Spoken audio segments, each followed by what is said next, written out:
Yo, what is up, everybody? Yes, how's it going? How's it going, everyone? Good to see you. Good to have you here. Today we're doing it. This is the final Kinetic Rush 3D Challenge stream. It's one of my favorite streams. In fact, it's my favorite stream because it's low key, it's super chill. The top 100 stream is great. You know, it's a lot of energy behind that top 100 stream, and it's a long stream too. This is gonna be a fun one because we're taking 30 minutes each with all 5 winners, and we're gonna get a really nice insight into their winning process. They're gonna break down their 3D process. We're gonna get Sodamonte lost connection to the computer. We're back, ladies and gentlemen. I got Sodamonte, my stream producer, in my ear. He's helping the stream run as smooth as possible. Shout outs to him as always. But hey, can we get a thumbs up from everybody? Do you hear me? Do you see me? I'll be asking you guys that as we go through the stream here, because there's a lot of moving pieces, right? Hopefully everything is smooth. Anyway, we're gonna be talking with all 5 winners. We're gonna get a nice insight into their 3D processes. We're gonna learn a lot. These streams are always great because I always walk away very inspired after having talked with these 5 winners. And they're all super chill. They're super nice.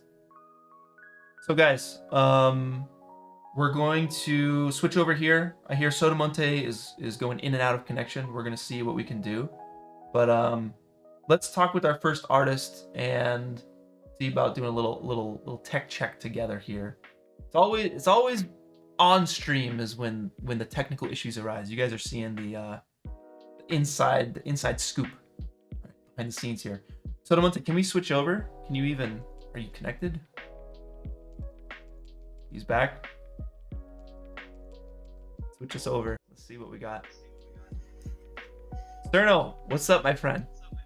Hello, man. What's up? Hey, how you doing? Pretty good. How are you? I'm doing well. So you're the first, as I say, the guinea pig, right? So we're gonna test this little tech check with you. So make sure everyone can see what's going on. I'm sure you guys can see it. Cerno, can you guys hear Crnovision? Yeah, I hear you. Nice. And Sodamonte, hopefully. I just imagine Sodamonte behind the scenes like, it's like the fire's burning and he's like scrambling, and we're having this peaceful chat here. All right, sounds good. Sweet. Yeah, you guys can hear him. Sounding good. Crnovision, what's up? Where are you from, my friend? And have you done a challenge before? Right. So I'm from Belgrade, Serbia. Sweet. And I've done the second challenge, and I think the alternate realities. Oh shoot, way back. Yeah. And yeah, these are the only 2 I've done. I haven't got time for the other ones, and yeah, or I saw them too late. Yeah. Okay. All right. Yeah, I saw this on time and got time to finish it. That's good, man. So you got 3rd place in this one. This is ridiculous. Yeah. Your lighting is ridiculous. Your render quality is ridiculous. The water Thank you, man. sim is insane.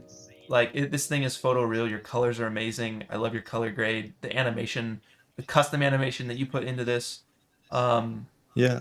For everyone watching, most people here know that we gave everybody just a flat surface with flat animations, but we allowed you guys to add a custom animation in the middle as long as it fit within the run cycle, beginning and end, and flowed into the other renders. And man, you nailed it. Yeah, you got creative within that middle ground, that middle kind of range there, and just freaking nailed it. Can you tell me a little bit about like why this idea? Where did this idea come from? Yeah, thank you, man. It took a lot of trial and error to get to this look. Yeah. Yeah, like the idea came from 2 movies. The Planet of the Apes. If you know the cave scene where Caesar's son gets killed and his mother. Okay, yeah, I'm unfamiliar, but but sure. There's like a cave scene and a big waterfall covering it. Like they're hiding in it, and the other movie is The Revenant. Yeah, I get those Revenant vibes. Yeah, like you get the vibe, and also like the bear. So yeah, like where the main idea came from. How long into the challenge did you get this idea? Was it a weekend? Was it day one? Like, it was actually the first idea I had. Like, not the bears or the environment, but the caveman running away from an animal. okay, got it. I was still like deciding between a bear or the tiger or whatever.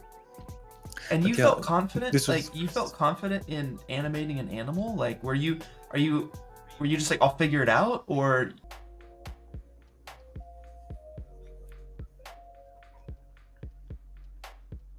test. Yeah.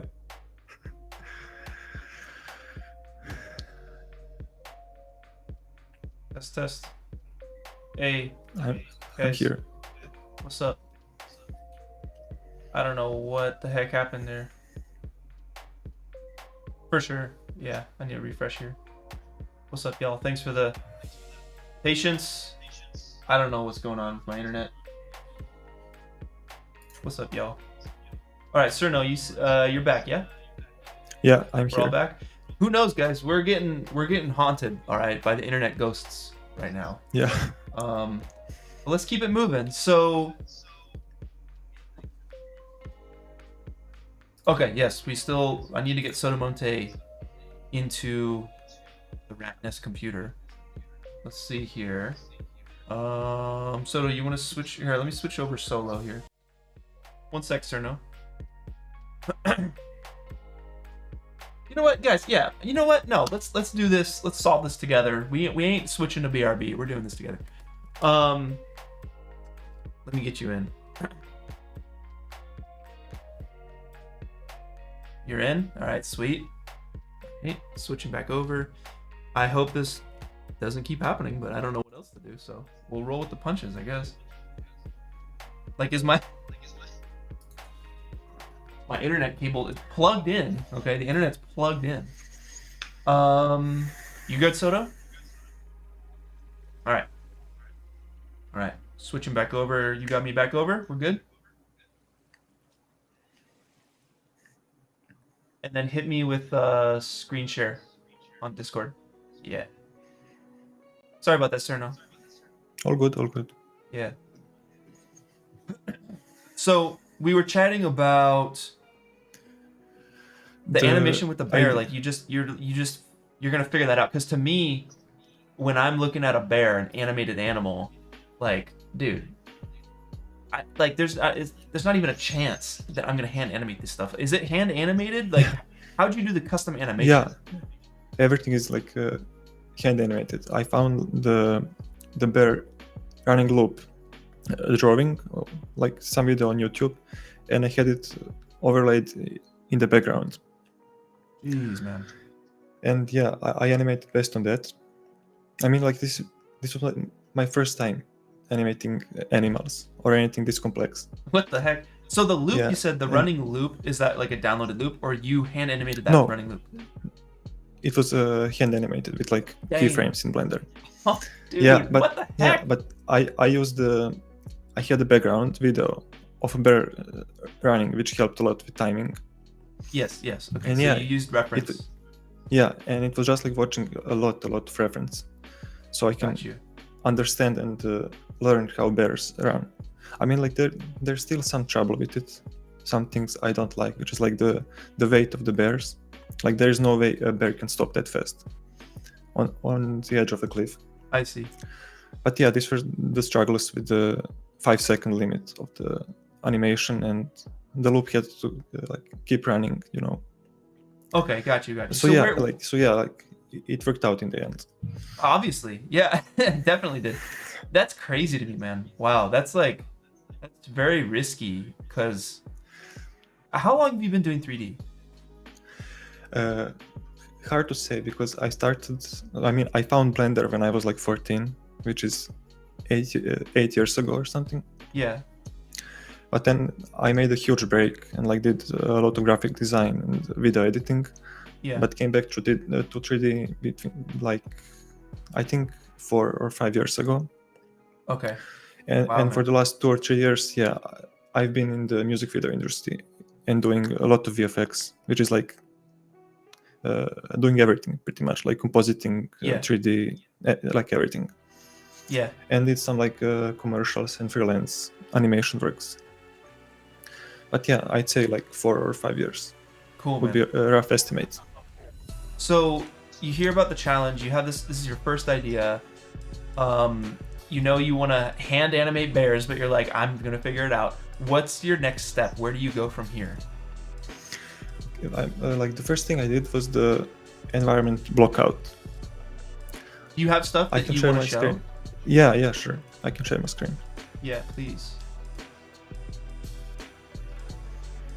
All right. So first, I got a bunch of references from like the forests, cliffs, from the Alps and Alaska and Canada, because Yes. this was my main idea for the environment. Yeah, I And was yeah, gonna like- say it feels very Alaska. We actually went on a bear safari in Oh, Alaska, and it felt nice. very much like this. Yeah.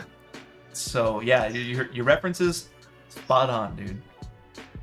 Thank you. Yeah, like, and all of the references like sparked the idea.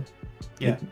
And yeah, like you can see how this worked on to look as it is. It's beautiful. But yeah, Okay. I can show the work in progress here. So yeah, I started with like a very rough block out, because I wanted to have waterfalls and a lot of cliffs and forests in the background. Yeah. So yeah, I just kept on like adding stuff, adding Can you a full lot screen of. each one of those? Can you go one by Yeah, one and full screen these? I can do this. Yeah. I think if you hit yeah. spacebar, it'll snap to full screen. Yeah. Yeah, perfect. So yeah, this is just like the very first idea. Got you. Okay. Then we All go right. to this one. I sculpted these cliffs like in very low poly, and slapped a basic texture of rocks and grass. You hand sculpted Just the so, cliffs. yeah, like a block out, Yeah. Okay. not the final ones. The final Okay, ones nice. are a mix of sculpting and 3D scans. Yeah. Like yeah, this is like just one 3D scan rock compiled over to make the shape of a cave. But yeah, this is where I was getting like a lot of ideas for the rest of the scene. Yeah, this was actually my first idea, which I kept until 5 days or something like that, until the end of the challenge. Oh shoot. Before so- starting I switched to the other cliffs in the middle of the process. Yeah, So- So you have a character at this point. Where's your character coming from? How are you doing that? yeah. So yeah, I found a 3D scan of a character online. Yeah. I can't remember where, but yeah, it doesn't matter. It's a simple 3D scan of a character. Yeah. And yeah, I did some very basic paint, body paint, and added hairs to the body. Sorry. Okay, gotcha. I don't know if I have like. Yeah, I didn't prepare that. Sorry. Now But you're yeah, basically, you're already basically I did it. like there's custom animation already in this, right? So you're blocking out your landscape and then you're animating your character. That's kind of where you're at, right? Yeah, so I did the animations after the blockout, and I used the jump cycle that you gave already as a preset. Yep. And yeah, I just animated the spin and the spear throw. And how'd you do that? Is it which I based done. off reference or like? Yeah, I watched references of the javelin throw and a lot of parkour videos for like the big jumps from big heights. All right. And yeah, so I- are you doing the whole like layered thing like you did with the bear, where you have the footage behind, and you're animating on top of that for the javelin throw? Not for the. I mean, it was very simple. Like I just did the 360. Yeah. Like basic, I animated the 360 on a rig already, and on top of that, I just like moved bones around until it looks good. Like, as always, it took a lot of trial and error to get it right and to look good. And yeah, what helped a lot was actually sending it to other people for feedback. Like when they see it for the first time, they're like, yeah, the spin is too fast, or the throw is too slow, or something. Yeah, you know. Yeah. Now, are you sending this to personal friends you have, or are you sending this to just people on the Discord server? Yeah, Discord as well, but also friends or colleagues. Because So, where you're, excuse me, my voice, where you're at in Serbia, Belgrade. do you have friends that do 3D and VFX there, or do you feel like you're alone in your like hometown? Yeah, I do have friends because there's not a lot of people doing VFX here. Yeah. There's like, there's like few freelancers like me. So like we are all friends pretty much. That's like great. From Serbia and from the Balkans, like we all know each other, you know. Do you guys meet up in person, So, yeah. or do you just usually chat online? Yeah, I know some of them in person and some of them like only online. That's cool, man. That's good. I feel like Yeah, it helps a lot. yeah, I'd imagine. I got back Like from having friends in the same work.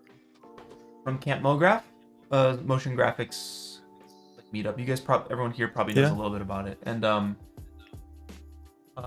this girl Maria, she was telling me she's from Iceland, I believe, and she was saying how there was not a lot of people in her area that she could, you know, meet in person and connect with, as far as 3D and VFX goes. And she was saying it was really tough. And I think it's nice that you have that, though. It's nice that you have that. Yeah, And it helps a lot. yeah, everyone here watching the stream, like if you guys can find those people in your hometowns or where you live and have like a physical connection with someone who does 3D and VFX, get together, like it helps. Very important. But otherwise, that's what the server's for, is to bring people together. Yep. Anyway, back to the art, my friends. So at what process, like how much time are you spending on the animation? Is it like 20 days on the animation? 25 days on the animation? No, like not really. The character took me like 3 or 4 days, like not full day work. Maybe like I was spending like 3 to 4 hours per day, and took me like 4 days. I'd say something like that. Yeah. But yeah, I worked based on the preset animation you gave us, and like played around with the keyframes in it. And Okay. yeah, I guess it worked out in the end. Like it did. it was, It's just crazy. Again, same as the bear. It was just a lot of reference watching to get the, how would I say it? Like to make it physically accurate. Yeah, you know? yeah. It's definitely a lot of work to do that. Would you have any tricks or like tips and tricks for people at home, or even for myself, for forehand animating stuff? Like what how do you make it look so clean? Well, again, I guess it's just reference watching, like a lot of reference, because that's what helped me a lot. Like I'm not familiar with animation myself. I didn't have a lot of experience in it. Yeah. But yeah, like just by watching reference, and I mean like hundreds of videos of something, you're gonna learn how that is supposed to look, and you're gonna know if you did it right or wrong, you know. That's great, man. Brute force. Yeah, like that's pretty practice. much. That's all I could say about it. Amazing. Okay, keep But yeah, taking me let's- down your process. Yeah. Yeah, so this is where I added the first bear animation, and like kept adding different 3D scans of rocks, some vegetation. But yeah, I'm gonna show more on that later in the Blender project. Okay, sounds good. We can just go over this quickly. Yeah, this is where I added the beach or whatever. Yeah. It was Yeah, I think like I just that was just a texture with a displacement map, a bunch of 3D scans of rocks, some vines which were done with a particle system in Blender, and same for the grass and the moss and whatever debris on the sweet. ground. Nothing too crazy. Yeah, this was also the idea I had. I wanted the camera to go underwater for a second. Oh shoot. Yeah, which would look cool with all the water simulations, but it was like too flashy, you know. it would be like for a split second. Yeah, I see. Yeah, so it didn't work out in the end. Yeah, so I also had the idea to have like a fire from a cave, like where a caveman would live. Yeah. But I didn't like it, so I just took it out. Yeah, just more vegetation, nothing too crazy. All right, so yeah, you're blocking out the scene and you're trying to just... Yeah, I'm still adding blocking more out the detail. scene. Yeah. At what point did the second bear come into play? Did you have that idea from the beginning, or was you like, I need something at the end? No, I actually added that a few days before the deadline. because it felt empty in the end. Like, why would the character keep running, you know? Yeah. So, yeah, and I thought it would look very cool with the water simulations and everything.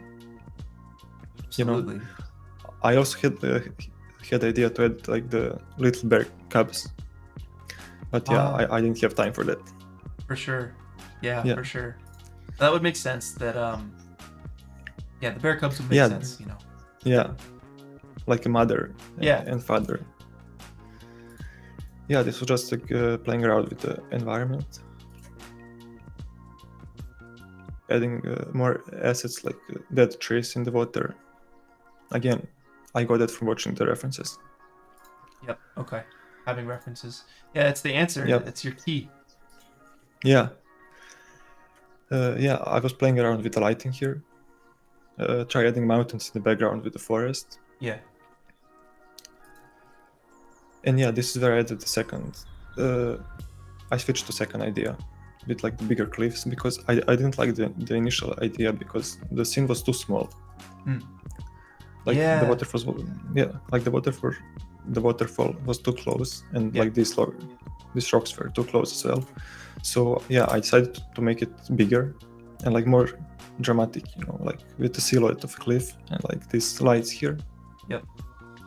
So yeah, I just thought it would look better. It looks nice. Yeah, I love it. It has a more grand scale, and I love that. Yeah, exactly. Like in the actual animation, like in the beginning, you can actually see through the hole and you can see up into those cliffs. It looks really cool. Yeah, exactly. Thank you. So yeah, I think that's pretty much it. I also switched to the cave. Let me find this. Yeah, I want to have like a small hole in the cave here at first, but then I switched to this because of the lighting. It didn't work out in the first idea. Yeah, because I think so. It was too dark and not really looking nice. I see. So I made the hole bigger so there's more light inside. So what about like a couple? We basically have like 9 minutes left with you. Okay. And I want to talk about like the clothes and the cloth, and I also want to talk about the water. Let's start with the water because I'm really interested in like how you got. I can switch to Premiere Pro. Yeah. I got some more here. If you want to watch like the video. Yeah, show me some stuff. It's like 1 minute or so. Yeah, let's do it. Yeah, this is the good stuff right here. Yeah, so there are a few different versions. Not all of them, but yeah, you can see the progress I had. Oh, this is fun, man. This is what I love to see. So yeah, you're going underwater. You have that underwater. Yeah, you can see, but yeah, it comes too quick and it's not looking too good. The animation is a little. Yeah, you're working the animation in. Yeah, you can see how it's like getting better and better, but by each video. I love it. Oh yeah, and that's looking pretty nice. Good atmosphere here. Wow. And yeah, I played around with lighting a lot and switched it a few times. But in the end, it was just a simple sun in Blender. One dude, that's sick. All right, play that. Yeah. The underwater. Why did you Yeah, you can see. Wait, let me play it again. It works. It works, but it was like too quick for me. If you don't expect it, you know. I see. Like, if you expect it, it's fine. But if you don't expect it, it's like too quick. I see. But yeah, so this was like the final. Dang. And yeah, I've got some progress on the bear as well, like how I made it. Yeah, let's see it. So you sculpted the bear? Yeah, it was on like first I did a low poly sculpt. Jeez. And then I sculpted some details. What are you sculpting in? And yeah, in Blender, everything in Blender. Oh, amazing, man. Yeah, some topology.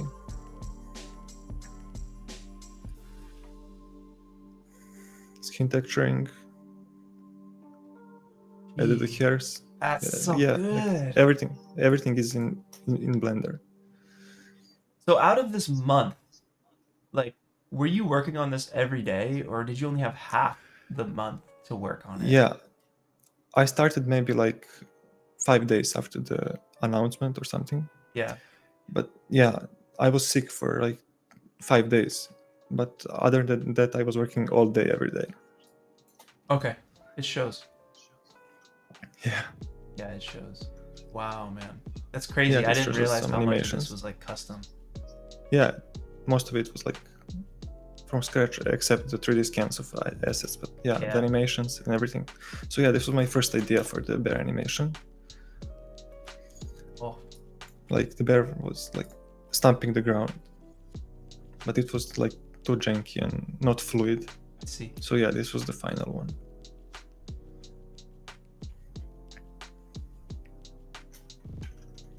Dang. All the mist. Yeah. You have like the foreground mist and all that stuff. Was that After Effects later or something? No, it was all in Blender. I used the volume cards. Yeah. Yeah.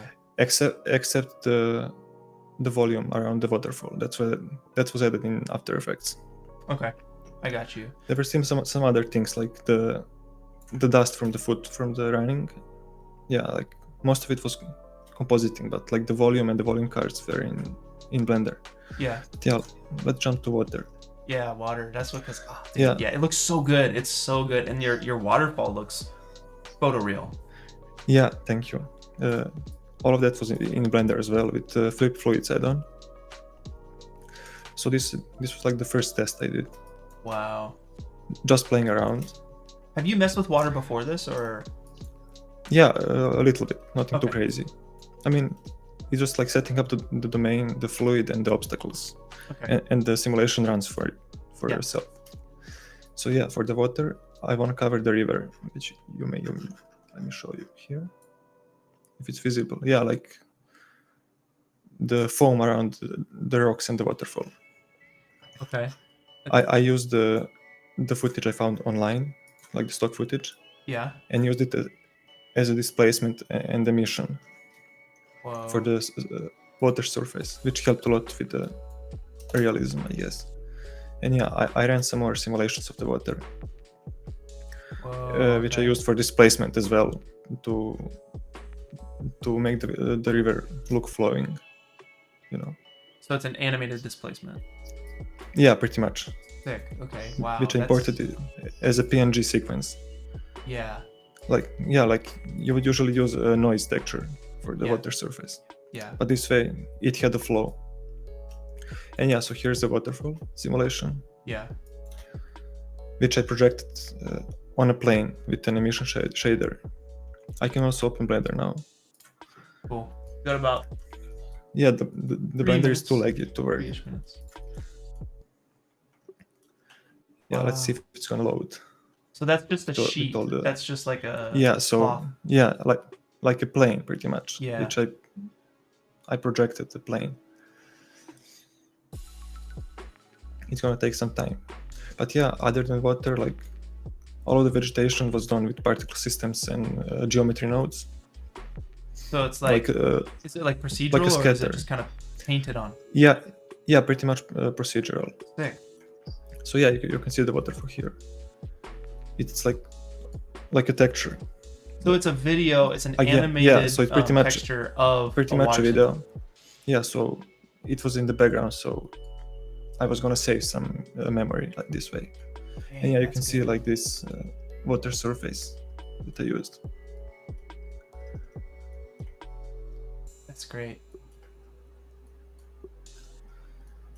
So yeah, like it's just a lot of 3D scans like compiled together.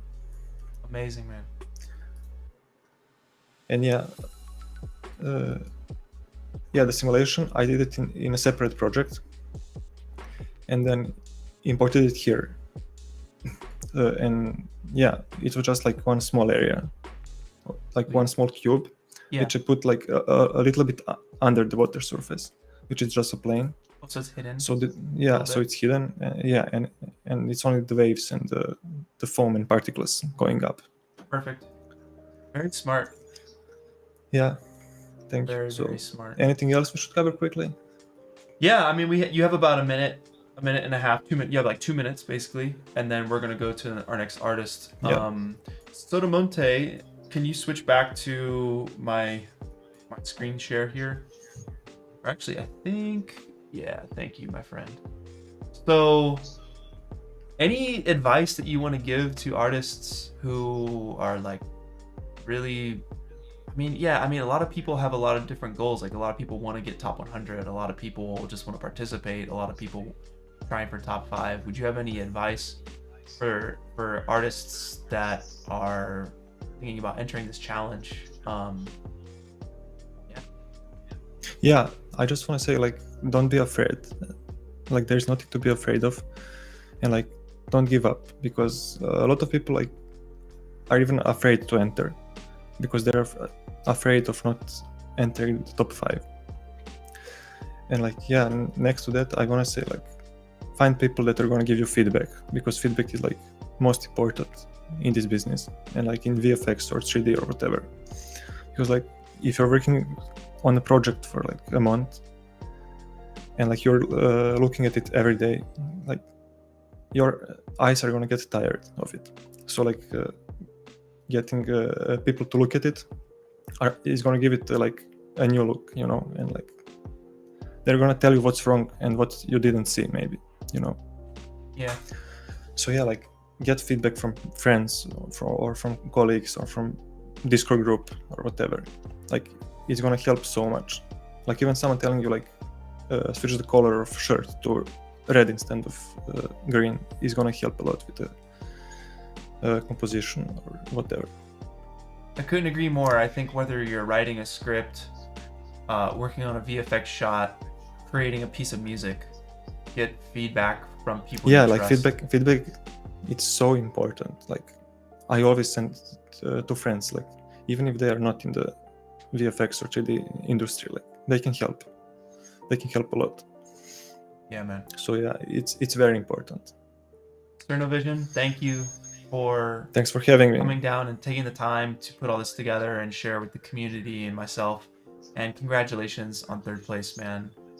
Thank you so much. So deserved. It's great to meet you, and we'll continue. Yeah, I'm excited for the future of our friendship here and seeing where it goes and all that. So nice to meet you too, man. And yeah, I'm looking forward to it. All right, brother. We'll see you around, man. I'll see you soon. Thank you. Good luck. Have a good one. Have a good weekend. Thank you. Yeah. Bye, man. Peace. Oh snap! Who is this guy? Who's this guy? I've never seen this man in my life ever before.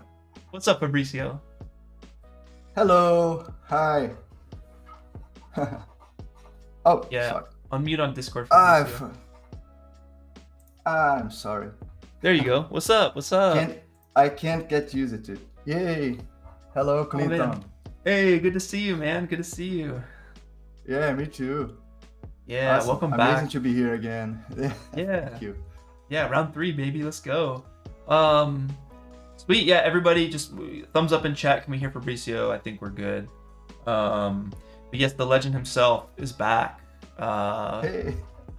To grace us with this awesome breakdown, man. What a great piece. We'll get into the piece in a second, but how are you doing? How are you feeling? I'm feeling great. Thanks for asking. It is amazing to be here again, and I'm thrilled looking at so many amazing artists join this challenge, and being among them, it is an amazing experience. Yeah, man, that's awesome. It's just cool that you're down to like keep doing these challenges and keep pushing yourself, and man, yeah, it pays off. It definitely pays off. Yeah, thank you. Absolutely, man. Absolutely. So, how's Brazil? How's it going over in Brazil? It was really warm a few days ago. Thankfully, it is a little cooler right now. Yeah. The time shift a little bit, so it way more. Uh, it is much better for my taste. Yeah. Good. Good. I don't Yeah. like Same in LA. too much heat. Yeah. We had like, it was like up in the hundreds here in LA last couple weeks, but it's cool off. So Wow. it's good. Awesome.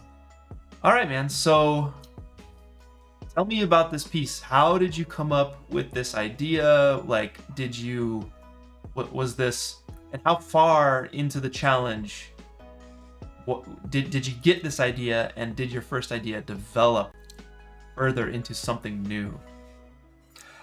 So I watched the announcement and I just started to think about it. I did want to make something like creature chasing hero. I was in still a boss fight vibes for this challenge, so I want to do something like that. And last year, I made a trip to Japan with my wife, and we were in this temple, the Sensoji Temple in Tokyo, and there is this portal with huge statues for each side. And Wait, it say was again. There's what with the statues? statues. There's a portal at the entrance, and these huge statues in each side. It is here. Oh, are you talking is very about big. the place with like all of the vendors down the whole line, and then it's like the really popular Yeah. temple? Yeah, I know what you're talking about. Yeah, Okay, the red one. Yes. Yeah. So I kept looking at these statues, and it felt like it could come to life in any moment.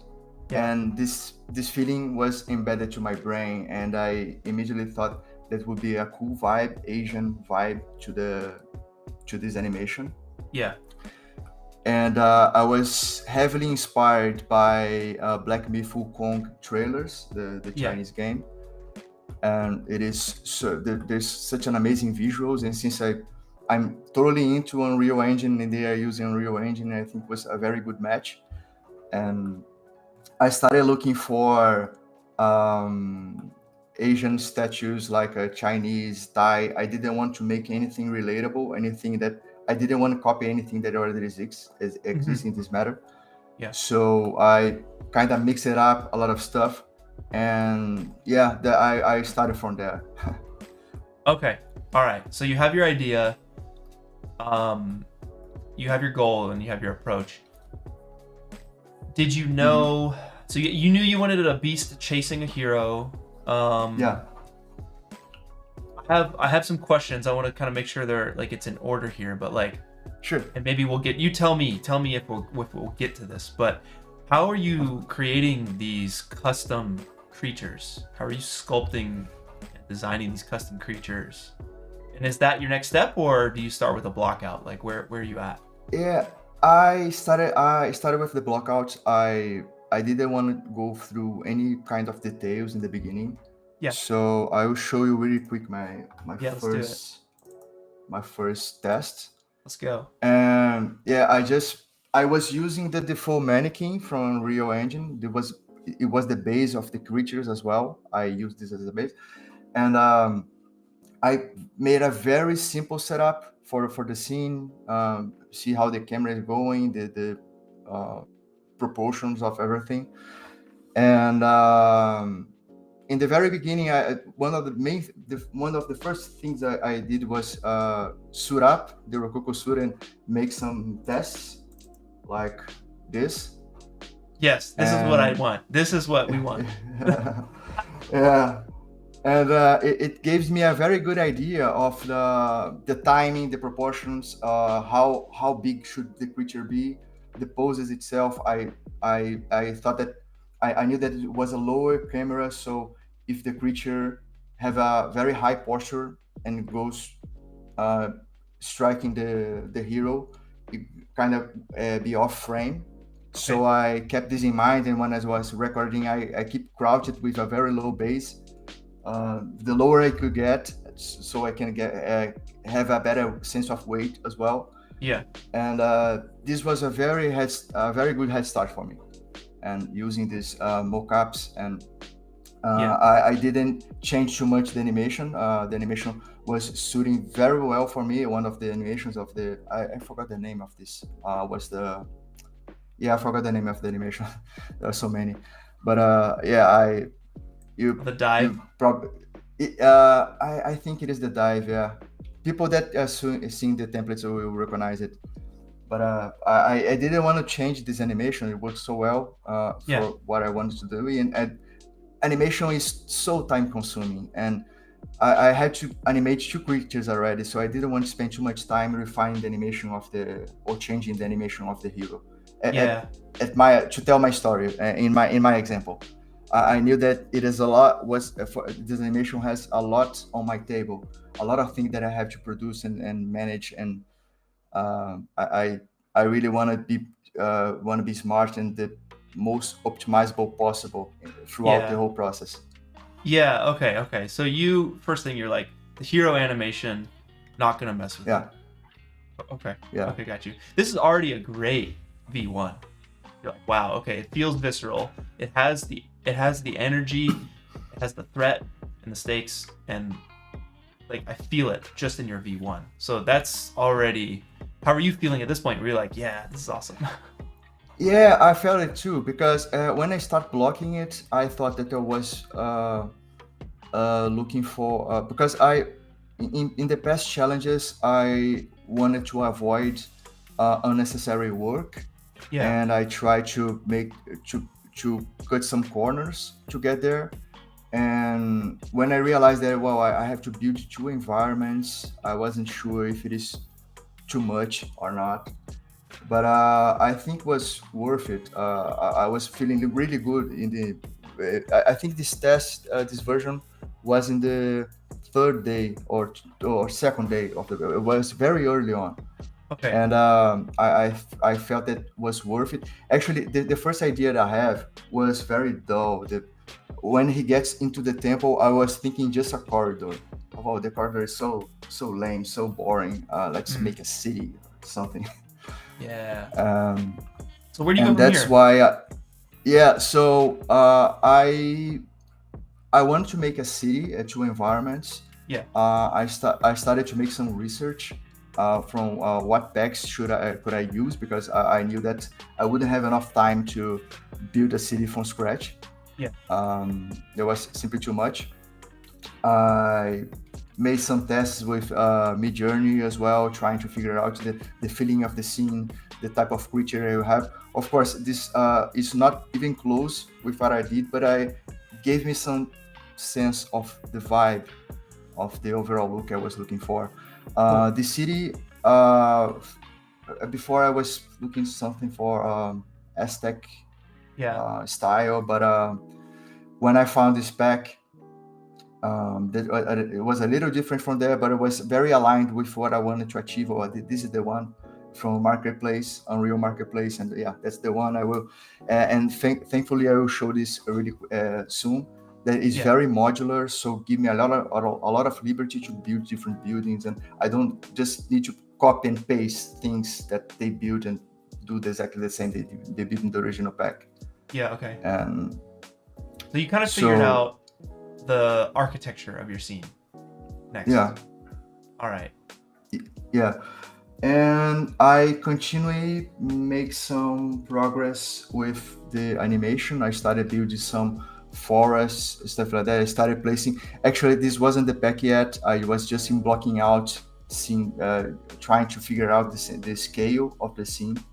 Yeah. And I started making I didn't want to spend too much time making the creature right now, but I did feel that should be necessary making at least the head to have a good idea. If it would be scary enough, if it feels nice, and these Chinese and Thai sculptures has this amazing vibe that it is smiling in a menacing way, and it is so it's creepy.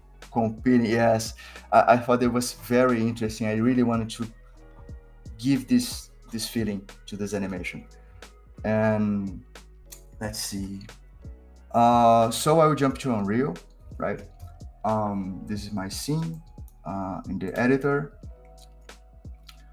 And I turned off I have a bunch of VDBs here. If I just turn on, the performance will be a little crappy. I will show really quick, very choppy. I'm not sure if you can notice very well, but I would just turn off just to play back a little better. Wow, dude, so cool. Wow. Yeah. This is great. Ugh. So for example, this wall here, I built a blueprint to make it is a collection of smaller assets, smaller wall pieces and columns. And I thought it was better doing this way instead of placing brick by brick, but because it is very modular. I will show this blueprint inside this blueprint here, just to have it. So it's an adjustable like grid, essentially. Yeah. You see, this piece of wall is formed with this amount of assets. Whoa. And it is, yeah, and it is nice if I just make change of one, it will update to everyone. Yeah. It is a very nice way to build the environment. It was very helpful for me because since I have to replicate a lot of things, was way faster this way. And having these amazing assets, I didn't spend too much time setting up the whole scene. Actually, maybe 5 days or so to build the entire scene. And then I have enough time to play with lights and environments, effects, stuff like that. This is very present in the Black Myth Wukong trailers, and I really wanted to replicate it. I love this kind of moody, humid feeling, foggy. Yeah, I would love to talk about the lighting sunny for a second. Yeah, sure. Because sure. What stands out to me are the God rays and the volumetrics. Because with Eternal Ascent, I realized this is path tracer or lit. It's lit, right? It is Lumen. Yeah, Lumen. Lumen. Okay. I made a test with path tracing. As soon as I turned on path tracing, the engine crashed. Yeah. It didn't handle. So, are you using like VDB clouds stacked, or does the stack? Because I had issues when I stacked VDBs; they would like turn off. Yeah, actually VDBs. There is the default settings for VDBs. There is a limited distance that it can be hand render. You can raise that by console commands. I think wasn't necessary for this project, but I had this issue before. I had to type a console command to increase the distance that you can see the VDBs. But basically, the environment was formed with three elements. There are 4 cards from William Fauché, the Easy Fog. William Fauché, Easy Fog. I used a lot. I made a custom material with I think you can see the bounding box here. There is a box with this volumetric material, and I made a blueprint from this so I can control this a little better if I make it stronger. So it's like low ground fog. Yeah, because the volumetric fog, the default volumetric fog is very linear. It is placed all at the same amount in the whole scene. Yeah. So the exponential height fog is very low, and I kept controlling the exaggeration and the density of the fog with these features. This here, and also the 4 cards. And for the God rays, I placed some strategically spotlights with very strong volumetric scattering intensity. Yeah. So it could be more localized if I just raise the volumetric scattering on the sunlight. Everything would be too strong, and I wouldn't have any control from it. So for example, this part here, I thought that the lighting plays a very important role here, because in the beginning, and one thing that I can say from the start to everyone that wanted to participate, and you always stress this about the clarity of the composition. And one very good way to make your scene more clear is using light. For example, I'm using more, I highlighting the main characters here, the hero and the statues. The statue not so much, but as soon as it starts moving, it goes through the sunlight and you can see more of them. But the foreground, the main foreground has shadows. The background, this area here is so on the shade as well, because I don't want to call attention to this part. And in the end, on the final scene, I don't want to make the focus on the main character. You already saw the main character, so I want to focus the city. So I use the wall shadows and the direct lights to direct the people attention to the city. And as you can see here, I forced this effect a little bit with another spotlight, forcing this god ray here. There is a lot of cheating in light and environment, stuff like that. For example, in the indirect light, I also made this blueprint here is a geometry with emissive light. If you turn it off, it gets too dark. And I also placed here as well, because I didn't want to make any direct lit, any harsh light on the character. I didn't want to call attention to him right now. So using this kind of dimmed and more soft light helps. Keeping him in the scene, but not calling too much attention. Amazing. How about the go to the second half and pause it? Sure.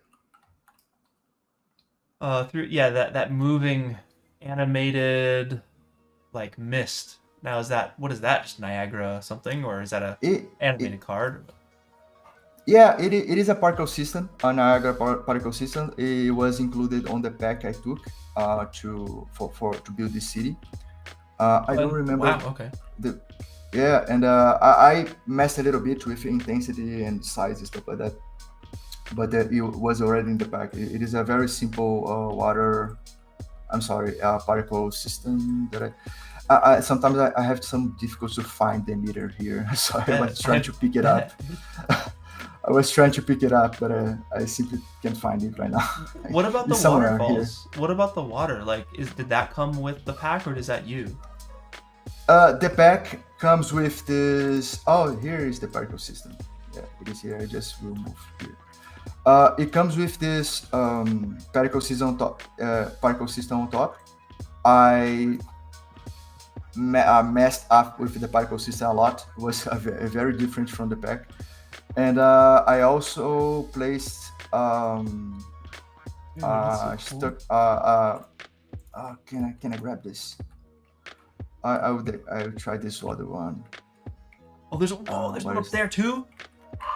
Yeah, there is one. I just missed. Yeah, there is here. I think it is more easier to see. There is also a stock video underneath the particle system animated. Yeah. Wow. So cool. Okay, so it's a double layer situation. Okay. Yeah.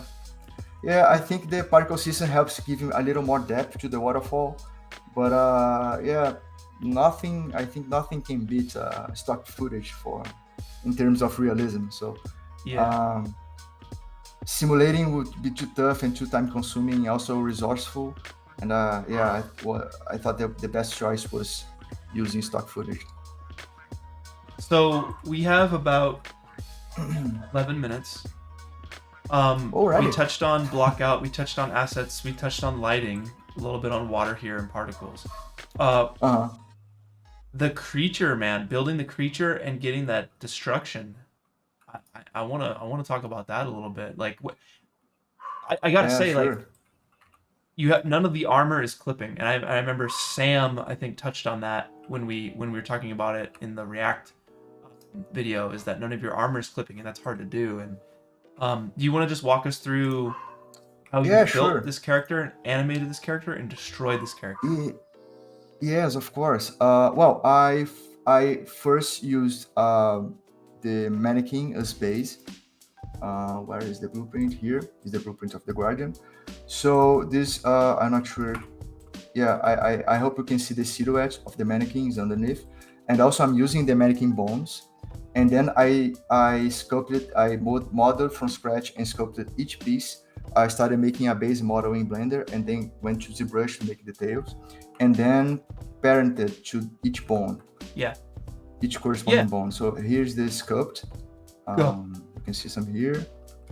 And also there are some pieces here. I was also checking the UVs if it is working here. Where, I think you can see the piece of the armor, the shoulder blade, the shoulder guard. What the heck, dude? You painted that? Yeah. I UV'd and threw to Substance Painter and make all the textures. But also, I also have a custom material I made myself that adds this moss underneath the cavities of the statue. Did you ever play Shadow of the Colossus? Of course. Yeah, one of my favorite games. Yeah, I'm getting those vibes right now. Yes. Wow, dude. A lot of people said that. I'm really flattered. It wasn't my my main reference, but I love the game so much. Probably was in my subconscious or something like that, influencing me some way. I didn't even think of it until now. Like, I've seen you render so many times, and I was like, I didn't think of Shadow of the Colossus. But when you zoomed in there and you had the moss under, okay, yeah. So yeah, man, there it is. I gotta say, I'm just jealous because like you have the three programs that have been on my list forever: Substance Painter, ZBrush, and Marvelous Designer. Apparently, you got those down, and man, jealous, Fabricio. I'm jealous. Keep going, keep going. Thank you so much. So for the animation, since I already used the already set up Unreal Mannequin that has already amazing bone structures and also comes with a control rig already very well set up. It is similar. I think it is the same control rig from MetaHuman, so I'm very used to work with it and have great controls. And this was my base for the animation. But since I have these separate big pieces, I have to make a control rig for some pieces, like the shoulder guard has the separate control. And also this part of the armor here, it is independent control rig as well, but it is linked with the main character. And also this part here. All of this was custom to make this control and making these secondary animations and giving the impression that is not clipping. Actually, there are some clipping happening, but I try to hide the most part. Yeah, because there is so much things going on, and I think one of the most difficult parts to making this animation was this last part here, that everything is colliding each other. The other character was bumping on top of other, intersecting everything. The main character was going through one of the armor pieces of the creature. It was very difficult to set this up. I also have to make some weird things on the animation, like for example, when he jumped forward, it kind of stops and continue moving forward, because I really want to make this feeling that he is throwing at the audience. And I really want to force the perspective the most I could. And I was thinking it was very important to emphasize this impact moving forward. I also, I cheat a lot in this animation. I also animated the scale of the hand when it gets close to the camera, just to emphasize that it gets a little bigger. I'm not sure if you can notice. It gets a little, like 20% bigger when it gets closer to the camera. It's perfect. It's perfect. Yeah, no, it's like cheat as much as you want, cheat as much as you can, and because all that matters is what you see in the camera, and it's such a quick moment. People aren't going to notice that it's scaling up. They're just going to notice that it's coming at them. Yeah, definitely. And also there's a lot of weird things happening here, and since people wasn't visible at this part, I didn't care about it. So yeah, And for the hand, in previous in the boss fight challenge, I made a bridge destruction. I made in 3ds Max using Tyflow, but this time since I'm studying so much Unreal, I'm really into Unreal. I wanted to make more inside Unreal. I also try to simulate the cloths of the main character. I was having some problems, and since I spent too much time on it, in this third day trying, I gave up and went to Marvelous. And I was lucky with the destruction because I used the chaos, the native chaos physics of Unreal. I never used before, and I'm happy that I did, because it is very easy to use, very nice. And thank you so much for the community for helping me in that. And shout out to our dear friend Metatrox that helps me with the destruction as well. They gave me some nice hints about the chaos physics. And this thankfully Unreal, I think in the past 2 versions, it allowed to cache the simulation. So I made the destruction in another level with nothing on but the hand, so it is much lighter to work with. And then I imported to the scene to make the destruction, and all controlling the level sequencer. Amazing. Yeah, I have yet to get into any of the destruction stuff on my side. Like, there's a lot of stuff. Yeah, that I it is could very learn. fun. Oh man. Yeah, there is always something to learn. There's so many things. The options, the resources are huge. It's so wide. There's so many options. And of course, Embergen, a lot of Embergen VDBs here to help me sell this effect. Is it spawning off of the broken pieces, or is it just a blanket sim that's coming underneath the door? It is no, everything is separated. Okay. It is just the small rocks are just simple particles placed strategically in specific parts. Yeah. I don't know why the arrow is in the opposite direction. I couldn't fix this. Whatever. I don't spend time with this. Yeah. But it's working. And How do you everything, and it is. I'm sorry. Oh, Yeah, I'm sorry. I have so many questions. How do you have time to like know ZBrush, to know Embergen, to know Unreal, to like know all of these things and bring it together? Are you learning it during these challenges, or are you learning it between challenges? No, I used ZBrush for a long time. Okay. More than 10 years using ZBrush. Okay. Unreal, I started studying it 3 years ago.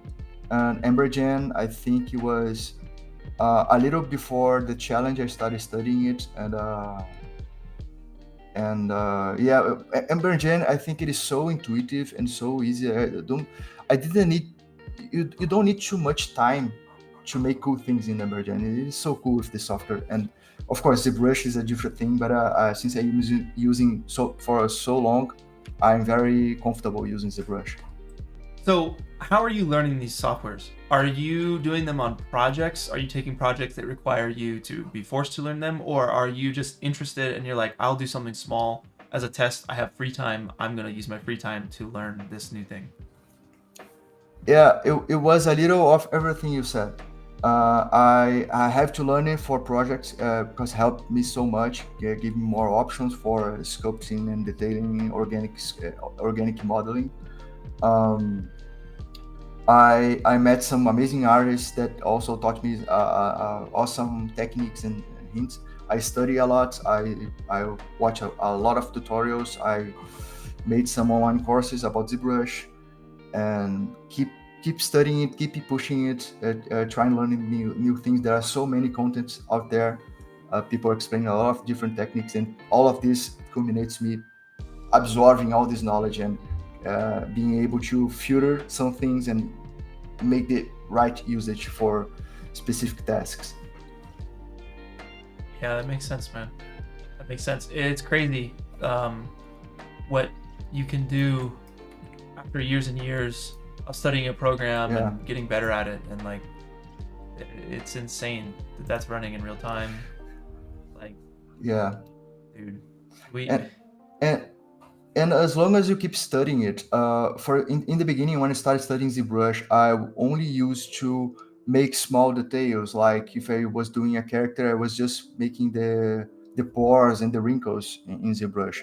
And then little by little, I started pushing myself more and started making the model from scratch, sketching the models uh, from the beginning to end. And as soon as you learn more, and I think this happens to every software.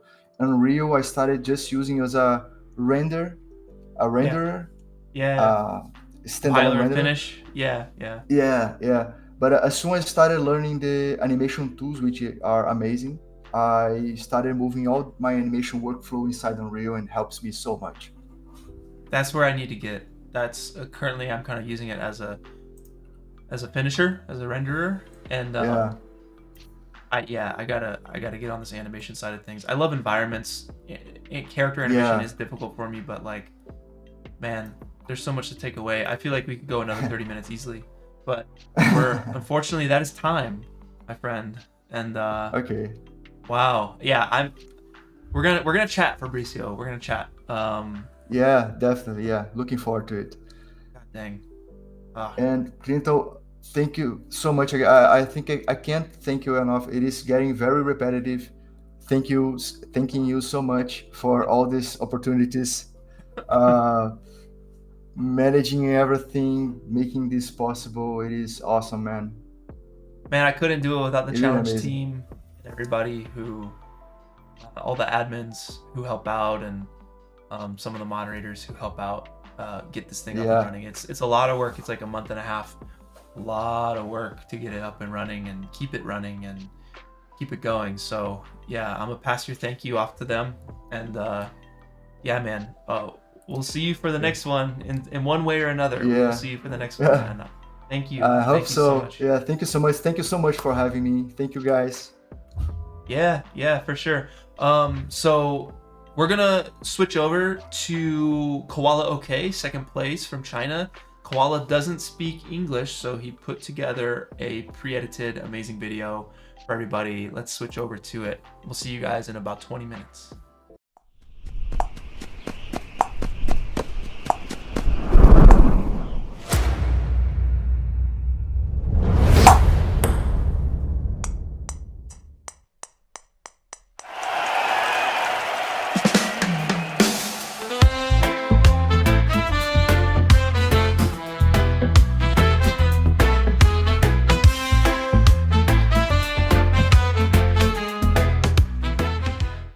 Hey everyone, I am Koala, okay, and everyone calls me Koala.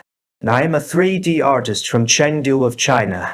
I enjoy creating stylized works using Blender. You can follow me on Twitter and Bilibili. I once participated in Boss Fight, the 7th 3D challenge, and I won 2nd place. I wonder if you still remember my work. What you just saw was Ping Pong Boy, which is my entry for the Kinetic Rush challenge. I was pleasantly surprised to win 2nd place, and received a lot of praise and positive feedback from everyone. Next, I will share some details about this creation, including the creative ideas, the process, and a few tips. I hope this can help you all, and I hope you can enjoy the next few minutes. Okay, let's get started. Let's talk about the beginning of my creative process. In the days leading up to the challenge, I didn't have any preparation or ideas. As the saying goes, if the enemy doesn't move, I won't either. A few days later, I started seeing some other artists posting their work in progress on social media. I saw many fresh ideas from others, and they were very interesting. But this is the 9th edition of the challenge, so I may have grown a bit tired of some of the creative ideas and presentation styles. I was feeling some creative fatigue. But I didn't have any new ideas either. I have a very old-fashioned habit.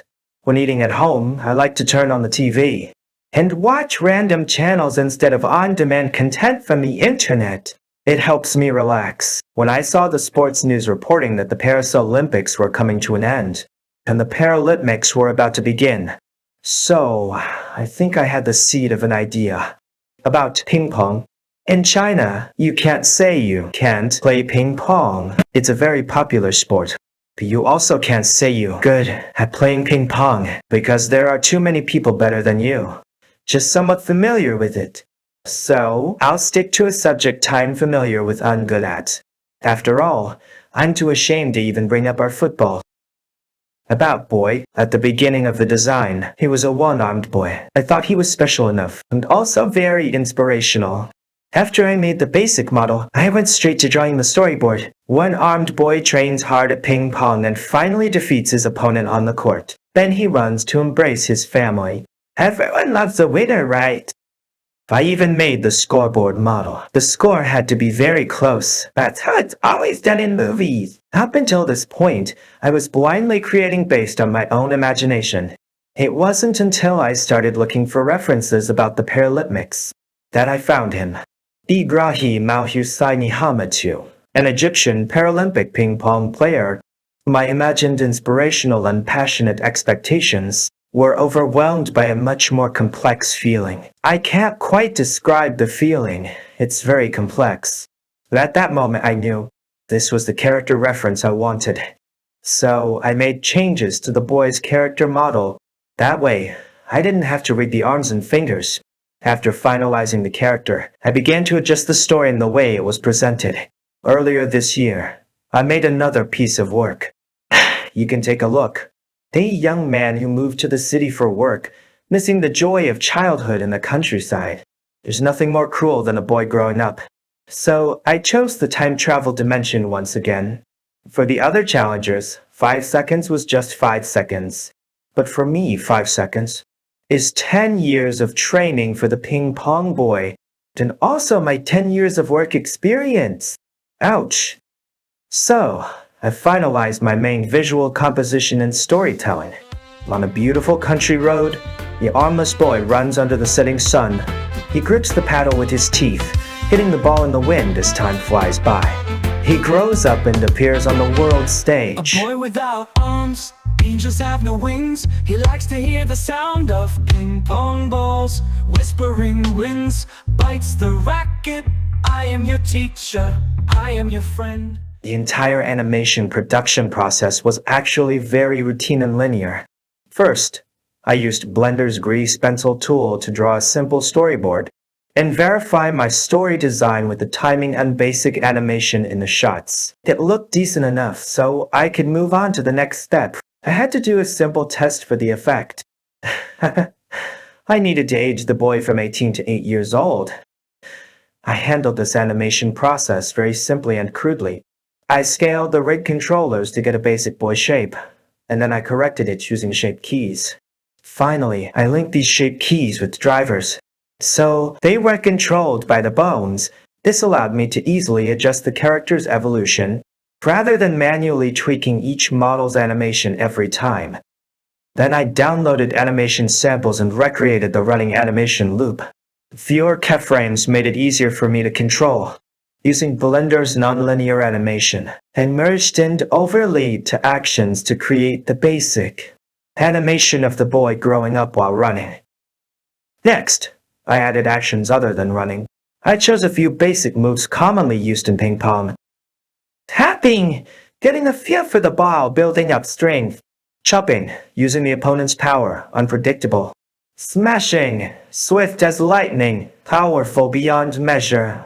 Looping, combining softness and strength, turning the tide. And finally, fate. Do your best and leave the rest to fate.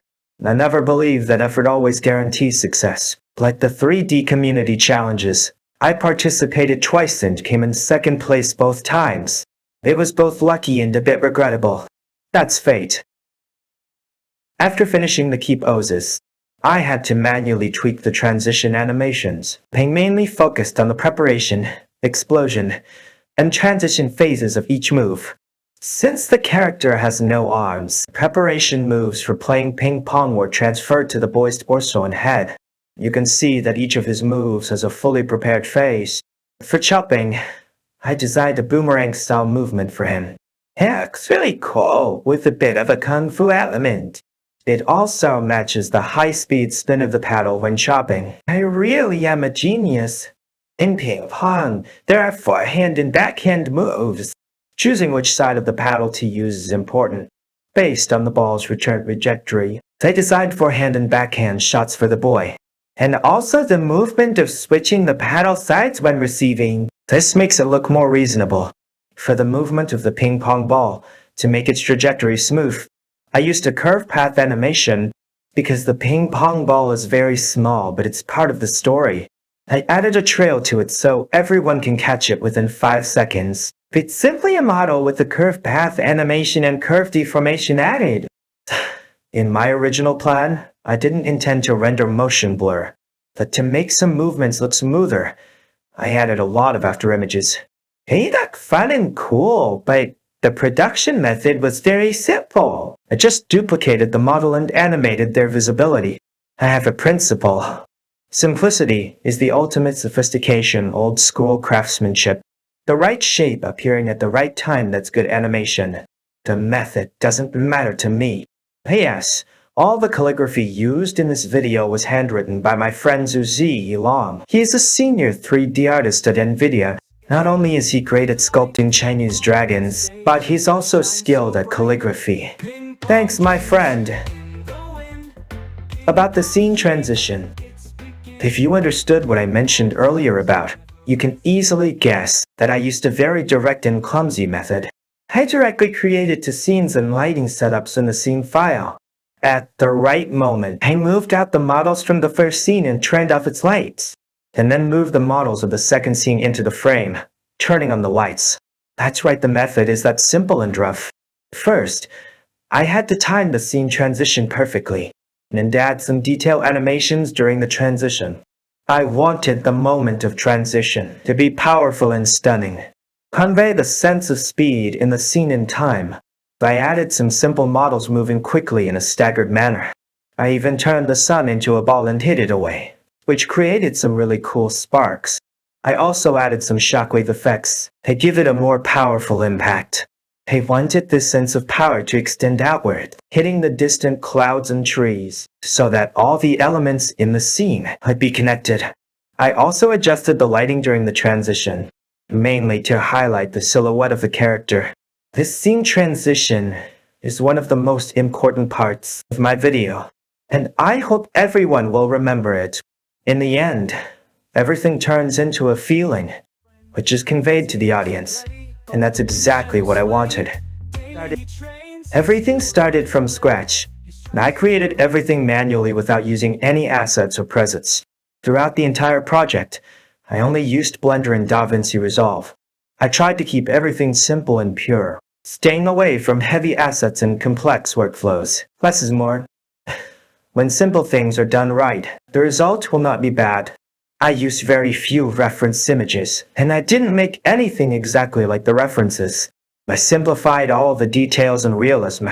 I prefer to use very few base polygons, which makes me feel relaxed and stress-free. The material handling was also very basic. Most objects were assigned simple solid colors, or simple material nodes from Blender.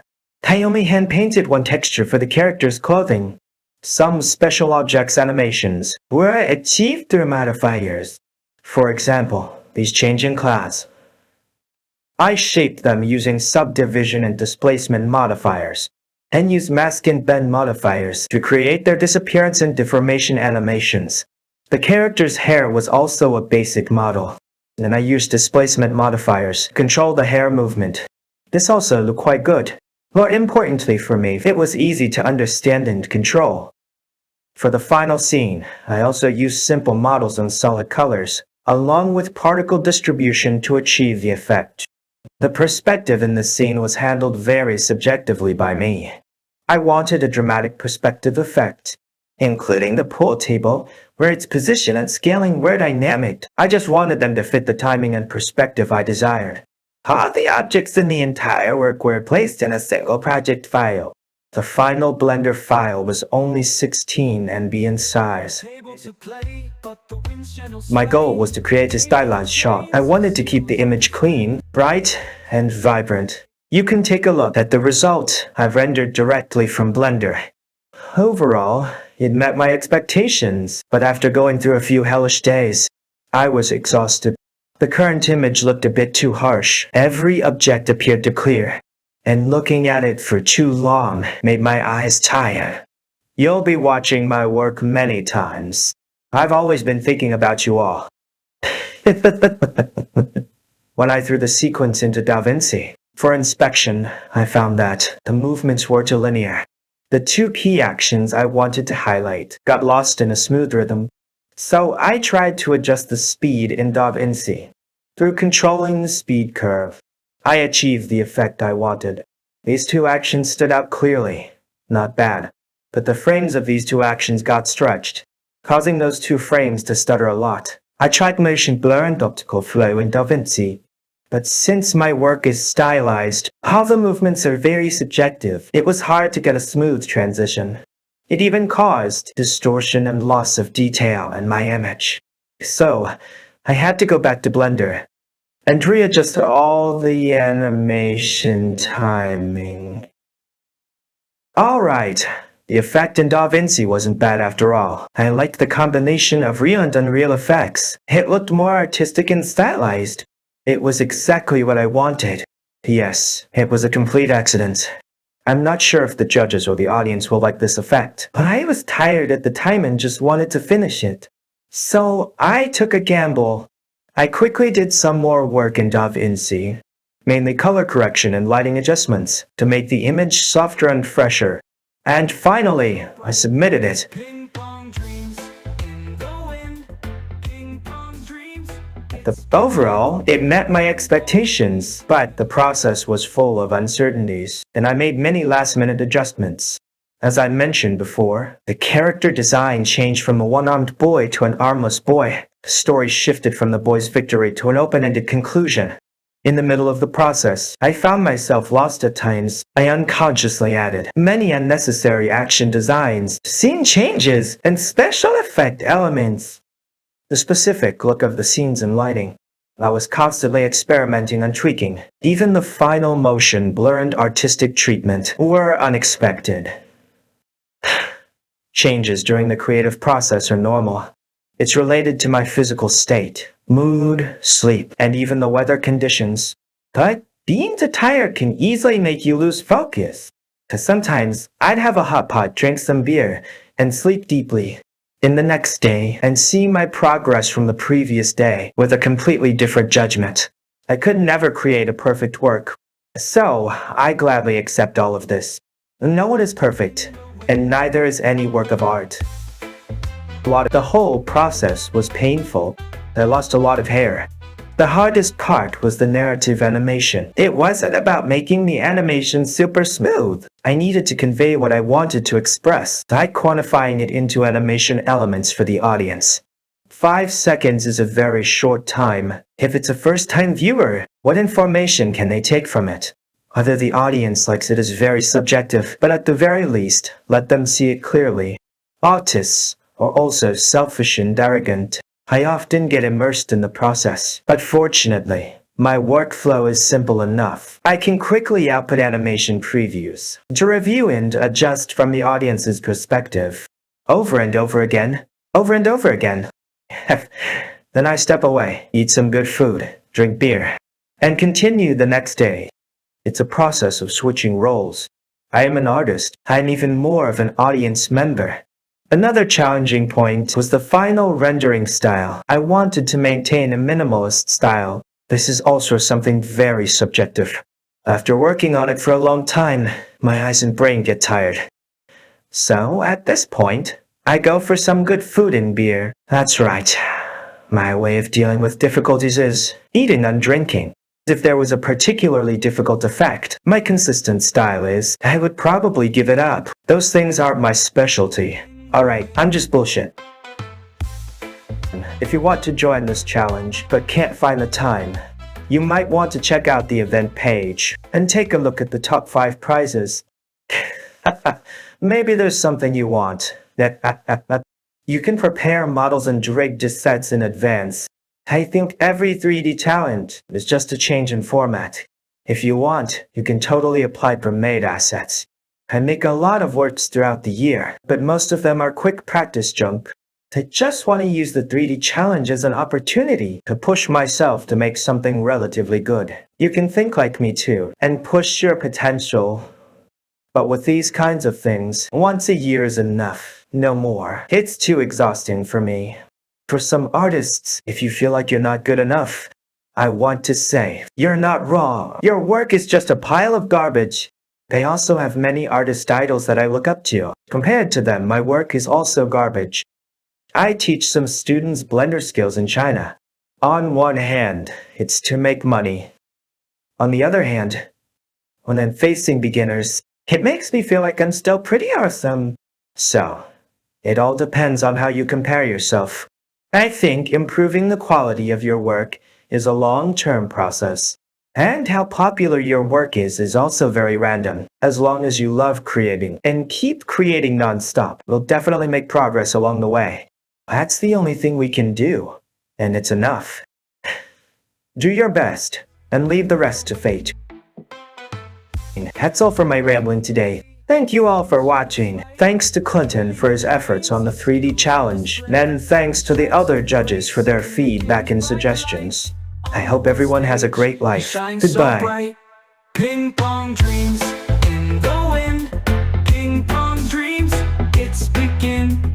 Ping pong dreams never rescind. Ping pong dreams in the wind. Yo, what's up, Pedro? How can you hear me? Can you see me? We good? Amen. Yeah, I can hear and I can see you. Awesome. Awesome. I'm gonna do a quick thing. It's gonna switch over on my desktop, but I want to make sure chat is still here. Make sure you guys can thumbs up. So we got thumbs ups in chat. We can hear us. We can see us. Shout outs to Koala for making that video. That thing was crazy. Me and Pedro were back here just like, man, this video is nuts. His style's crazy. It's wild. Yeah, man. Dude, congratulations on top 5 here, man. What an awesome render you made. And I must say, though there was 2 looping top 100 submissions, this was the first looping submission I have seen in all 9 challenges. So congratulations on that.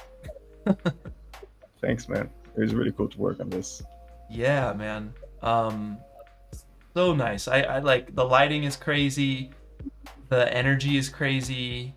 The environments are freaking sick. I love your lighting, your animation, the cloth sims going on here, the particle sims going on here. It's killer, man. Yeah. Thanks, man. It was really a challenge for me to like make all of these environments to work together. Yeah. And mostly planning how I was going to do that, because I have like a low end setup, so I had to split it into different scenes, then work on them like closer. I'll show my workflow in a second. Yeah, sure. That's smart though. That's smart because like I couldn't imagine doing this in one scene. So you did 3 mini scenes. No. Yeah, there's 3 scenes. There's one for the office, there's one for the living room, and there's one for the dream set, so that I could like have separate renders to work with. Yeah, you just prioritize it in your mind. I think that's the way to do it, man. That's really smart. Breaking it down into 3. The transitions to work, it has to be different scenes too. Yeah, for sure. So like, how did you have this idea like right off the bat when you started this, when you saw the challenge, or was this idea number 10 for you? How did that go about? This, in terms of something that I had like the idea, and then I went to the blocking, this would be idea number 5. Yeah. Whoa, okay, that's crazy. And how far into the challenge were you when you had idea number 5? It was on the 9th. Yeah, okay. All right, so basically the 8th day, which is basically like a week plus.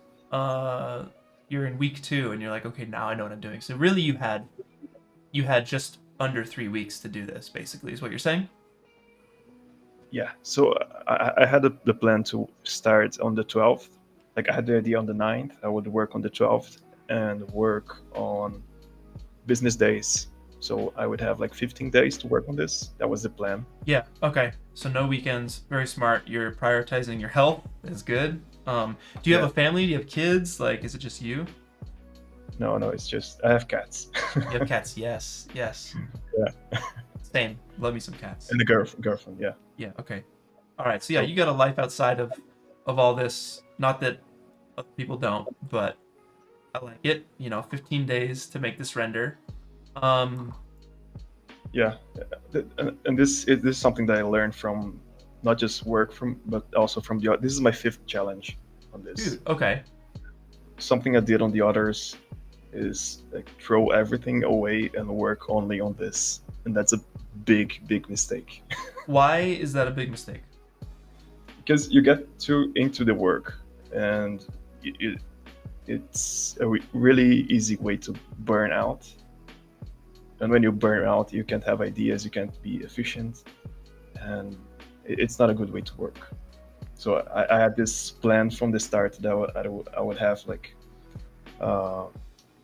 certain days to work on this, and if I can't work on one day, I will have another day that I can interchange, have this schedule work, and that's really how I did this. Has burnout been an issue for you in the past? Dude, yeah, definitely. Especially while I was working on this, I was also doing a lot of client work. Yeah. So I had maybe 2 to 3 hours a day to work on this on those days. Yeah, okay. And that's not good either. And you see a lot of corners being cut and a lot of janky things that you can't really see from the camera's point of view. Yeah, but hey, that doesn't matter. That doesn't matter. I'm not gonna work on this because you can't see it. Exactly. So, but overall, it's fun. Oh, sorry, I'm cutting you off, man. Go ahead. Yeah. No. Overall, it was fun to work on this. Not really a bad experience, though. That's good. Yeah, because I've definitely burnt out myself, and like this, we could just chat about burnout for 30 minutes. Because like, it's a problem for me too, and I was really feeling it 2 weeks before I left for Chicago for Camp MoGraph to wrap up the top 100 montage, wrap up the top 100 judging live stream, wrap up the Pompeii video I got releasing tomorrow. Like, it was a lot. And what point did you incorporate I'm only working these 5 days, no weekends? Was it for this project only for the first time, or is this something, the balance, work-life balance, something you've been incorporating in your projects and your workflows for a while? It's something that I've done for a while. Like, only even when I'm like drawing up a contract for a client, it's always there that I will count business days because I need to have a life. So I don't want to become this guy. He's like going through his day and then he's dreaming about work. He barely stops and he's at home, All right, that's even crazier because like I realize we're talking about burnout, and this guy is the epitome of burnout. Why? Yeah. I mean, I guess it's always on your mind, and you're always running from it. Is that why you did this? Yes. So this is very closely related to my life, in the sense that sometimes you feel like your time is stagnated. You're living every day is kind of the same. So that's why it's important to have work-life balance, so that you enjoy life. Like this guy is, you don't see him playing video games. You don't see him going outside. Yeah. This is his. As long as you're playing the video, this guy is stuck in like a hamster wheel or something. I love that your submission is a life lesson. It's a very important life lesson. It might be one of the most important life lessons. But let's get into the art here. So it took you 8 days to land on the idea you were gonna do. I don't think we need to talk about previous ideas. Where do you start? When you had this idea, did you immediately, in that same 30-second moment, did you have, I'm gonna break it down into 3 scenes, I'm gonna do these 3 little vignettes that I can tackle, and did you know what those vignettes were? Like, tell me about the idea and how your plan of approach was in that moment. Yeah, so at this point I was very worried about time, because it was the 9th and I had to make this work. So I took like a post-it. This is the post-it, and I just divided into 3 weeks, 5 day 5 day weeks, and then I would like cross it out as the days went by, so I could see okay, I'm this far into it, Yeah. and I still need to do this or that. So as time went, I started to cut things out. The first thing I did was make this post-it and do a breakout. And my initial breakout was 5 scenes, not 3 scenes.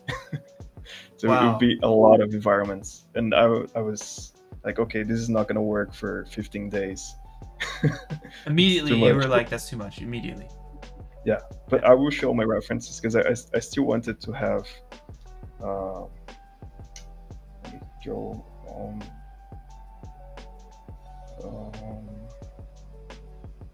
Let's go here. Can you Yeah, see these? Soto, can you switch over to his screen share? There it is. Got you. Okay. So this is not where I start. This is the concept. Yeah. The first thing I did actually was this. But you do vertical. Okay, interesting. Yeah, I like it. Yes. All right. Dream world. So yeah, so there's dream. There was a bedroom. There is a kitchen. Then we go to the office, living room, and then back to dream. Yeah. The first thing I did was this little previous, and I'm gonna switch back to Obsidian because I have a whole setup there. Whoa. So this, zoom out real quick. Whoa. This is the whole workflow. Dude, I need this. What is this? This is a timeline of every single.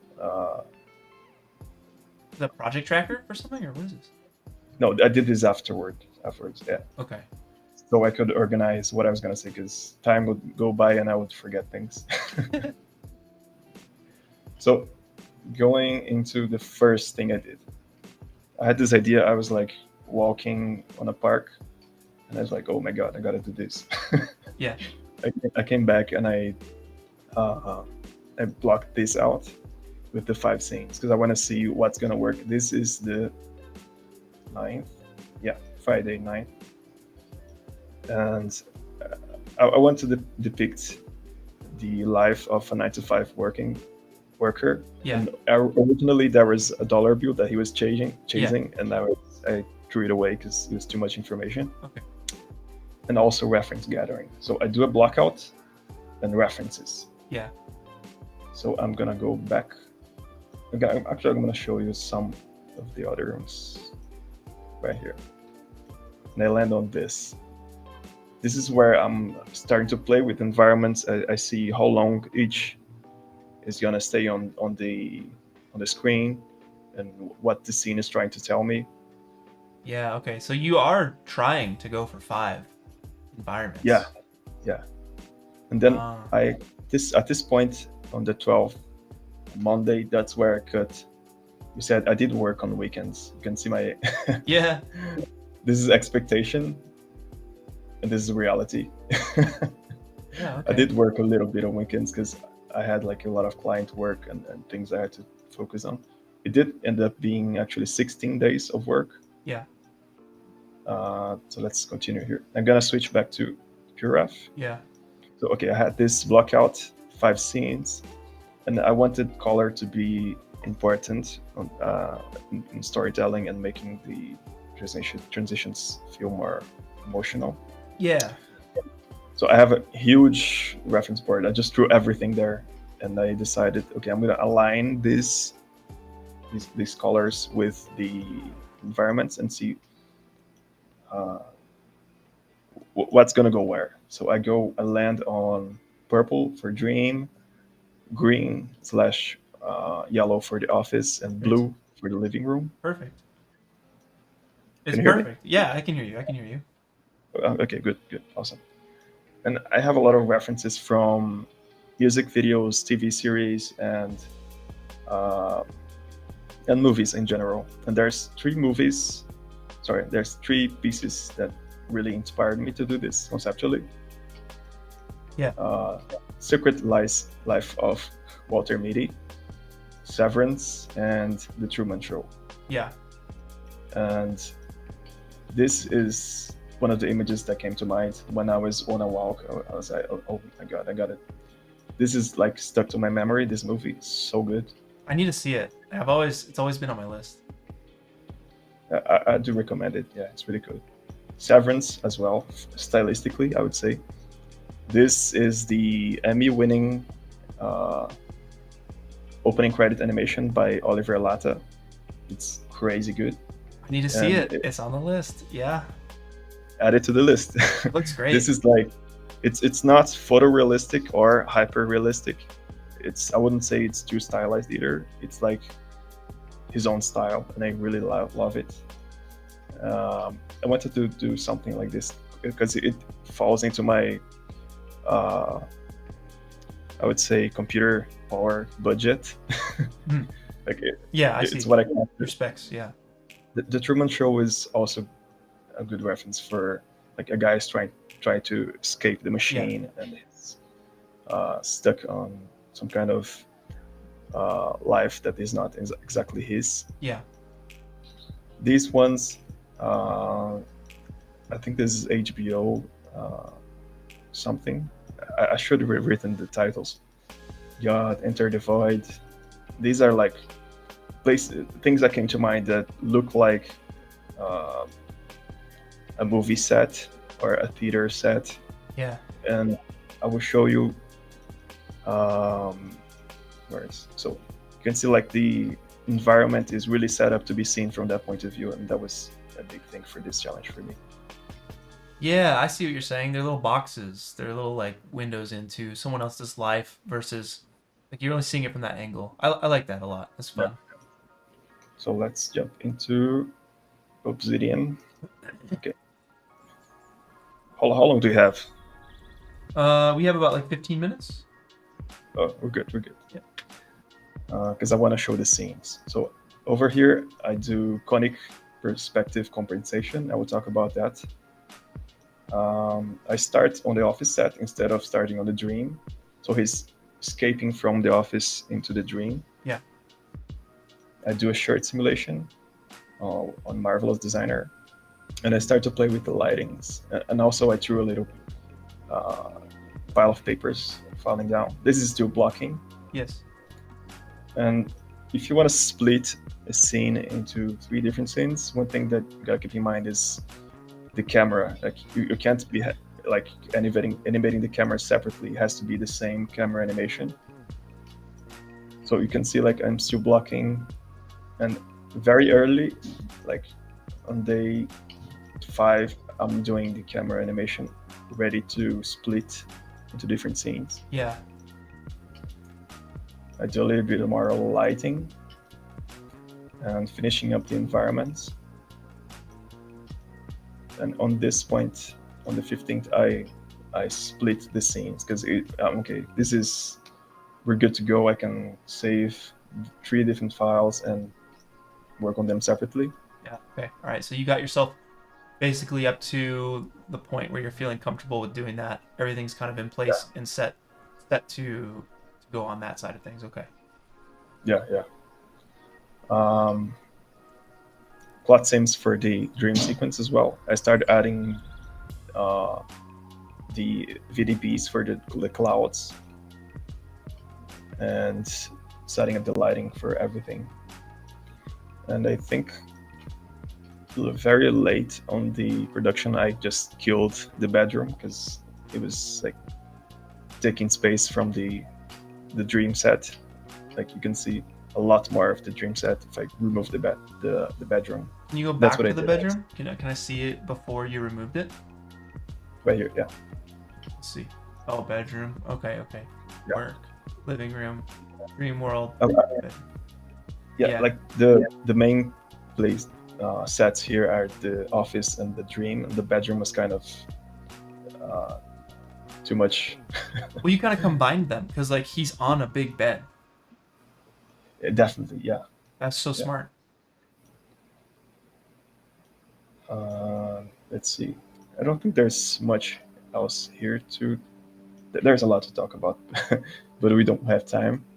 Oh, I mean, At this point, we have like a good 12-ish minutes right now. Like we definitely, I mean, is there anything that you want to talk about? Are there any roadblocks that you hit? Because like, you know, we're on our fourth interview. You know, we've talked about lighting, we've talked about volumetrics, we've talked about animation. Like, what were some roadblocks that you ran into on this project, and how'd you overcome them?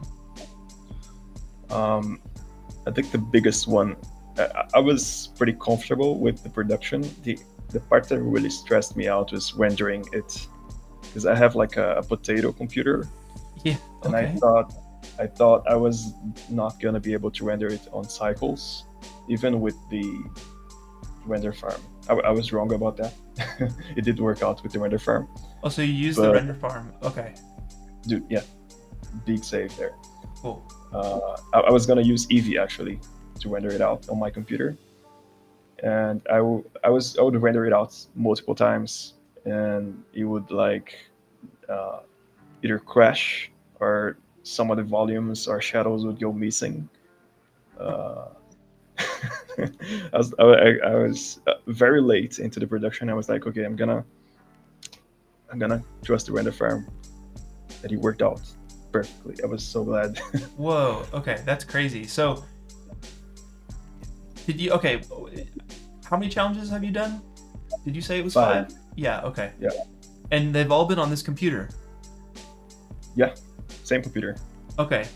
Is like, were you able to push it further because of the render farm, or were you able to push it further because you split the scene into 3, or both? I guess.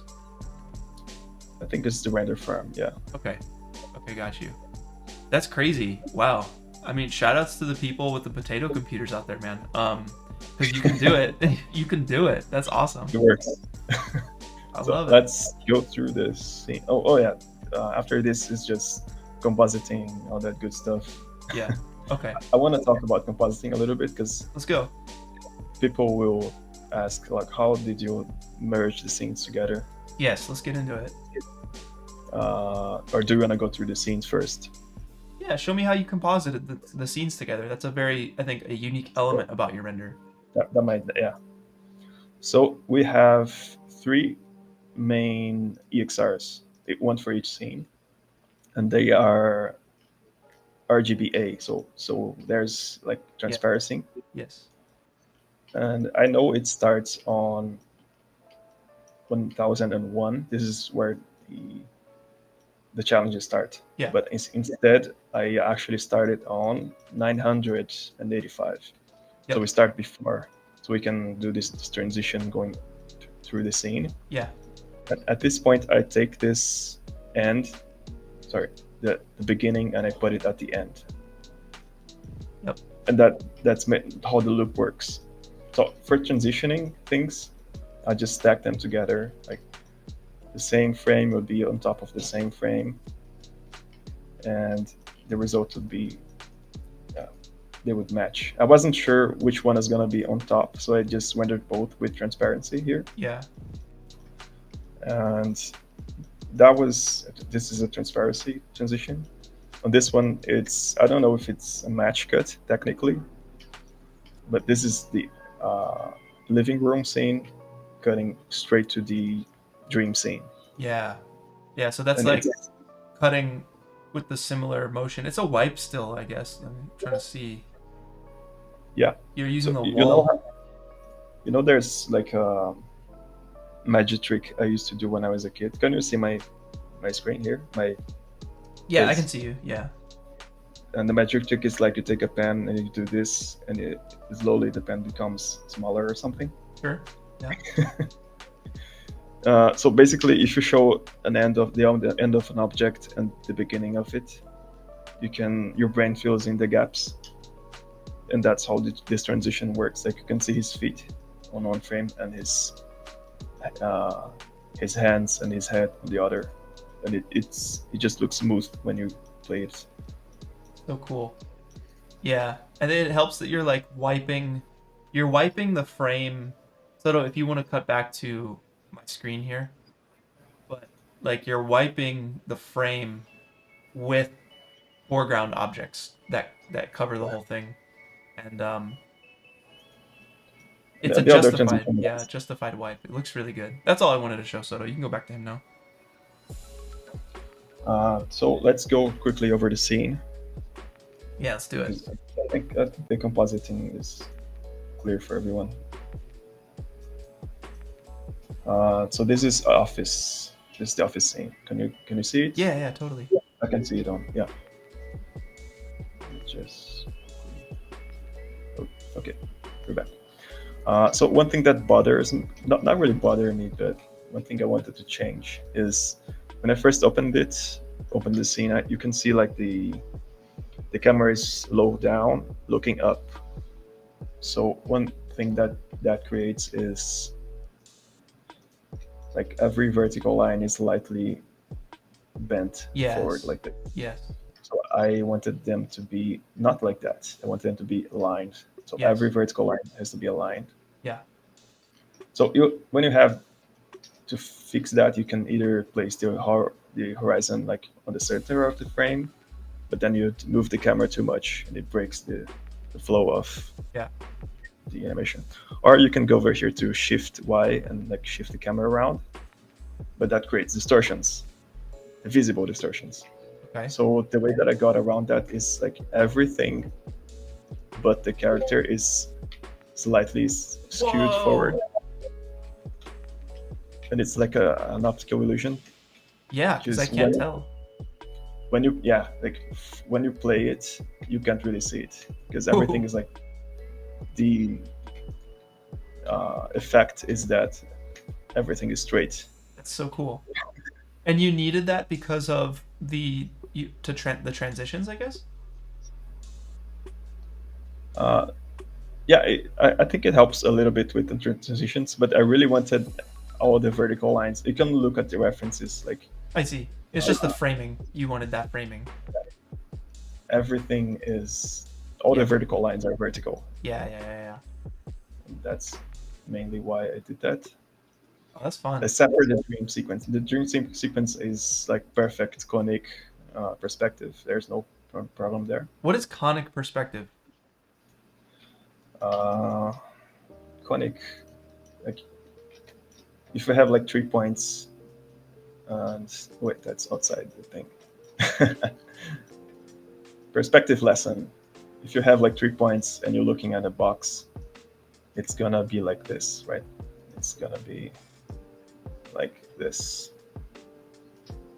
Box. And then, okay. There's a box here, and then all of these are like that. So I studied architecture in college, and one thing that you do is usually you render things out with 2 points perspective. So instead of 3 points, you have a box that looks like that. So the vertical lines are always vertical, and that just makes the architecture look like a million times better in most cases. Okay, that's conic perspective, 2 point perspective? No, conic is like 3 or more. Oh. Or you can have like anamorphic, what do you call it? Panoramic or something like that. Or you were going for 3 point. You were going for conic 3 point? I was going for 2 point. I 2 see. point perspective. Got it. Let's go to the next one. We got like living 5 more minutes, let's say. Okay, yeah. Yeah. Yeah. This one is good. I can show the rotation happening. So you can see the environment is a lot of janky PNG trees. This is actually a fake PNG tree. I had to do some tricks to make it work. And then the way the camera works, if you can see the camera here, yeah. The camera starts to rotate a little bit early, and then the environment actually rotates around this axis. Yeah, it works so seamlessly. And then by this time we're already in the dream sequence. Yeah. Which is this guy. How long did it take you to get that camera move correct and feel like the camera wasn't moving but the world was? I was really lucky with that one. I got it like first thing. I wanted to keep it simple, so I didn't like play around too much. Yeah. small adjustments, and it worked out. Yeah. Yeah, it's perfect, man. This is a great example, guys, of like,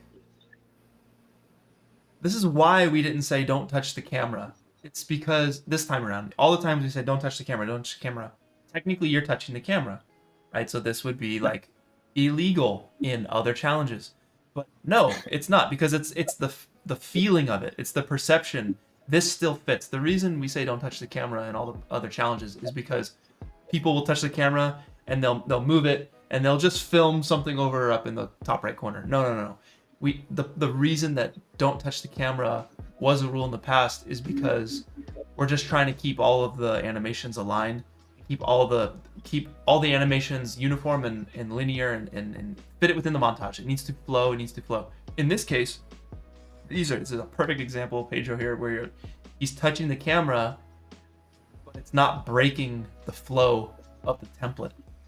And this is, please do this. It's very creative. It's not a 360 no scope. We talk about this all the time. We talk about like people will take the camera and people did this challenge where they like took the camera, they went and they filmed this back here and they did some crazy thing over here and they came back over here and then boom. It's like, it feels like a different challenge. It doesn't really fit. Yeah, we said you can do that, but you're taking creative risk. This is a perfect example, man. Continue, please. What else can we talk about here? Yeah, so you blended those together with the camera move. Yeah, I mean, probably have like 2 or 3 more minutes left. I don't know if there's any like big overarching things that you want to mention, or if you want to get into the philosophy of like, I made like, I just finished this today with let's see the breakdown for the smoke simulation. Yeah. So I started out, this is like the first time I used Embergen. Oh, sick. And it was like really, hold on, I'm getting, okay. I'm just gonna keep this bar here. That's fine. No worries. And dude, it was so easy to use it. I like clicked it and I put a box with like smoke on it, and I brought the alembics in, and it was working. Wow. And then I exported it into Blender. I got some clouds in, and after that was just putting things together, shading. Dude, god dang Embergen.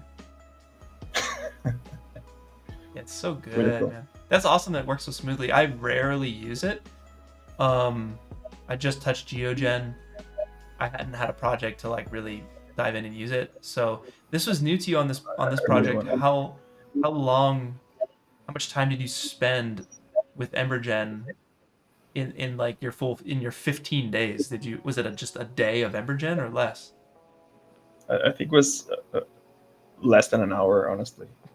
The biggest problem was like not necessarily on Embergen, but mostly like waiting for my computer to respond, because I wanted to use like a really small step size or voxel size. Yeah. To look good. Yeah. Shoot. I had the VDB clouds from Embergen, which have like insane quality. Yeah. And I wanted my smoke simulation to look like that. Yeah. So I had to really lower the voxel size, and that was, yeah. A lot of praying, a lot of hoping, a lot of just like wishing upon a star that it works. And like, wow, dude, this is a perfect example of, oh, that's awesome. That's so cool. This is like a pretty version of the guy, because the one I used on the actual challenge was a little janky. Dude, I love the turntable. That's so sick. I love turntables. Yeah, me too. Me too. Wow. I was gonna say, this is a perfect example of like using what you got, working toward like making your weakness your strength. And geez, man, well deserved. Seriously, congratulations. And thanks, man. Thanks for putting all this together. It's very obvious that like you care about it, and like just based off of your presentation, it's like slick, smooth, man. Really good stuff, dude. Congratulations. And is there anything that you want to say to everyone watching? Is there any advice that you want to give before we call it, or we just want to call it? How are you feeling? I guess I would go with the same thing Crnovision said, with like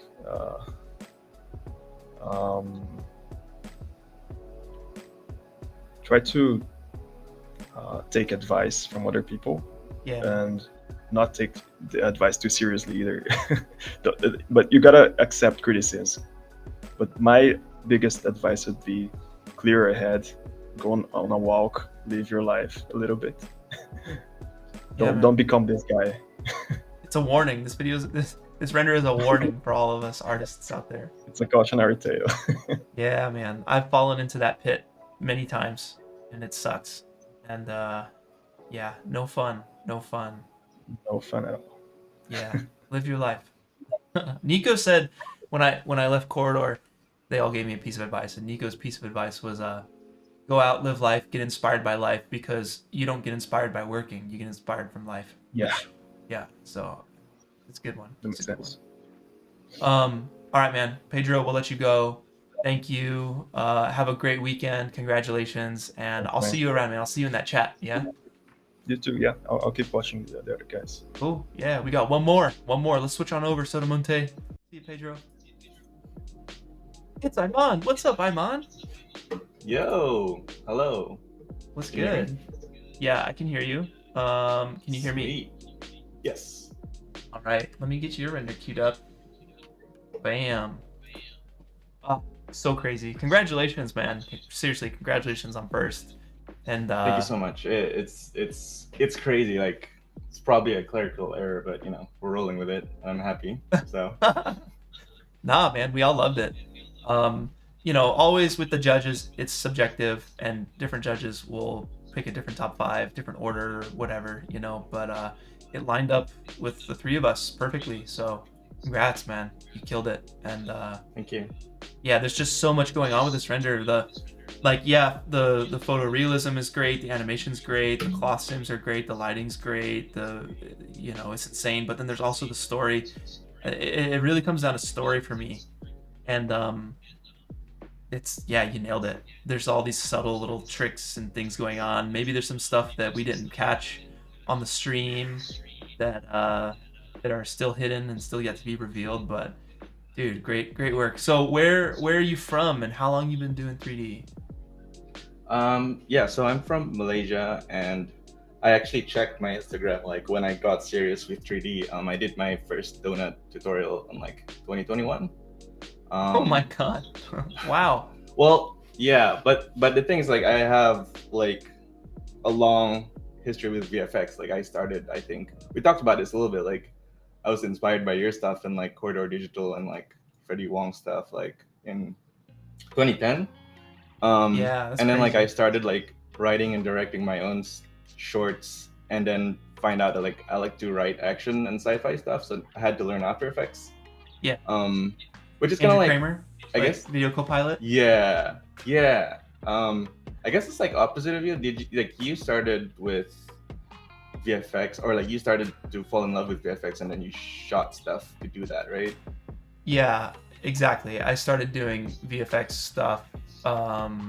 Just filmed from my brother's little like digital camera that had a video mode on it, and we would like have all our airsoft guns and add the muzzle flashes, and like then we started pumping in like the little explosion things, and a friend sent me a copy of After Effects and like and Premiere, and like figured out Video Copilot, and just the rest is history from Video Copilot. And then I started filming short films, because VFX is no fun just on its own. It's like the VFX need to be there to serve a story. So then that's what got me into like filmmaking and story and writing and all that stuff.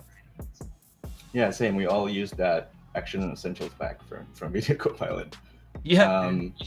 I guess like the very first time I used 3D, I don't know if this counts, but it's like the Video Copilot Element 3D that came out like a couple of years later after I started. And then after that, I went to film school in Singapore in 2013. And then they taught you everything, like audio and stuff. And they also taught us like Maya animation. That was pretty random. So I started learning animation in Maya for like a year. The whole course is just a year. And then I lost the license and I went back to Element 3D. Yeah. What did you learn in that year in Maya? Like, was it Stuff that stuck with Um, you, or was it just stuff you kind of lost after you lost the license? I mean, we didn't. The only thing we learned was animation. Like we didn't do much modeling or like rendering or like lighting and stuff. It Character was just animation, animation. or like Yeah, boxes? character animation. Like we did. Like they gave us like dialogue, like movie dialogue, and then we just like try to lip sync that and like match the action and stuff. whoa. It was crazy. But yeah, like that was too technical for me, so I didn't like continue after I don't have the Maya license anymore. So I went back to just After Effects mostly until I moved to LA for film school again. And like the funny thing is like I went to film school and no one knew VFX, which is great because like I helped everyone with their stuff and like it was cool because like they found out, oh yeah, like this guy knows VFX and I'll just write like more ambitious stuff in their scripts and I gathered that as a reel, and then now I'm working in a VFX studio mostly on After Effects. Oh, crazy. Okay, so you're comping. Yeah. You're doing a lot of comping and stuff. A lot of comping. Like I really like pushed Element 3D. Like I did like helicopter explosions and stuff all within After Effects. And then I really like went back to 3D because I saw your it was the very first top 100 like parallel dimension or something. It was Parallel Dimensions. Yeah. Yeah, that was like that made me like, oh, like I didn't even realize that was your channel. Like so I just like downloaded Blender, like learned stuff in 2021, so that's when I got serious.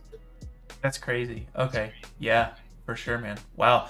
I mean, like people definitely find out about the challenges at different times, but Parallel Dimensions was the first, so that's pretty nuts that you were there from there. And then, how many challenges have you done?